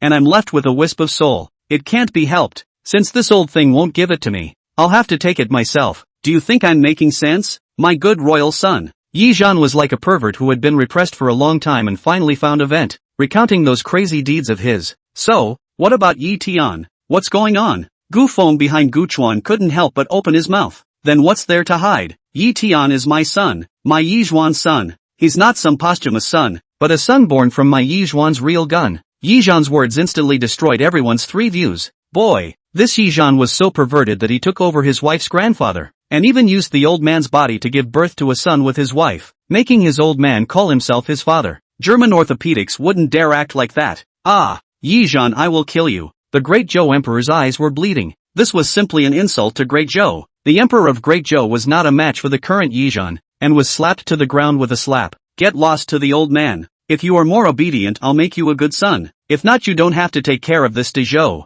Yi Zhan disdainfully looked at the old man at his feet. Once upon a time how this old thing also looked down on himself. The emperor of the Great Zhou turned around, looked at the 7 princesses in front of him, and directly slapped her across the face. Not a human being. What did I usually teach you? Have you fed propriety, righteousness, honesty and shame to the dogs? The question's 7th princess, instead of regretting and being ashamed, even righteously retorted, that's all royal grandpa's fault. Brother Yizhan has begged him so much, how can he be so cruel? If he had agreed to Brother Yizhan's request earlier, would it still have turned out to be like this nowadays? It's all Imperial Grandpa's fault. The Emperor of the Great Zhou had been rendered speechless with anger. Gu Feng asked weakly from the back again. Then, what about Yi Tian? He was really too curious about this. Yi Tian? Yi Tian is of course the crystallization of love between Brother Yizhan and I. Our love has long since broken through the constraints of the world. You guys simply don't understand. The 7th princess hugged Zhou Kangxiang and Yi Tian, who had been seized by Yizhan. With a burst of sweetness, Tanigawa looked at the large-scale ethical family dispute drama in front of him and was speechless to the core.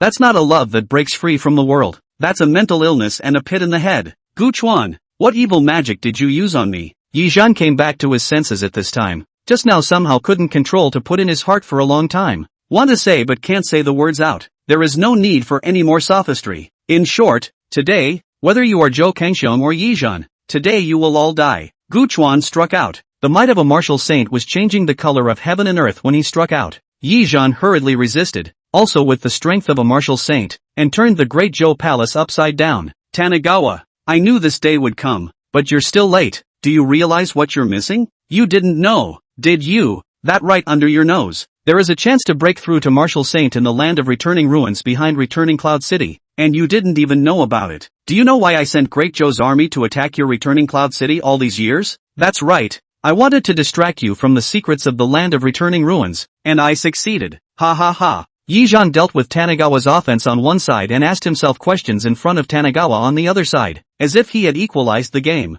If he knew that Gu Chuan hadn't even bothered with the land of returning ruins, what would he think? Ha ha ha, Tanigawa, today I'll show you the realm above Martial Saint. The realm above Martial Saint is called Martial Immortal. The aura on Yizhan's body climbed upward, and in a moment's time, he surpassed the realm of Martial Saint and stayed above a metaphysical realm. Yizhan felt full of power. His whole body flew up, feeling that Gu Chuan was insignificant in front of him. Hey, with this, you dare to call yourself an immortal? Tanigawa directly used a secret technique that exploded his cultivation, and his aura rose with it. In no time, Gu Chuan's aura and strength surpassed Yizhan's, and a hint of a black apocalypse cloud was generated. Gu Chuan's strength had already exceeded the carrying capacity of this world, and induced a heavenly apocalypse. When Gu Chuan saw this, he instantly went from being shocked at first to being happy later. Gu Chuan, look, the sky can't even accommodate you. Gu Chuan shook his head. He didn't bother to explain anything to a mole, and directly struck, killing Yizhan in 3 punches. Only after getting the system's confirmation of Yizhan's death information did Tanigawa nod his head in satisfaction.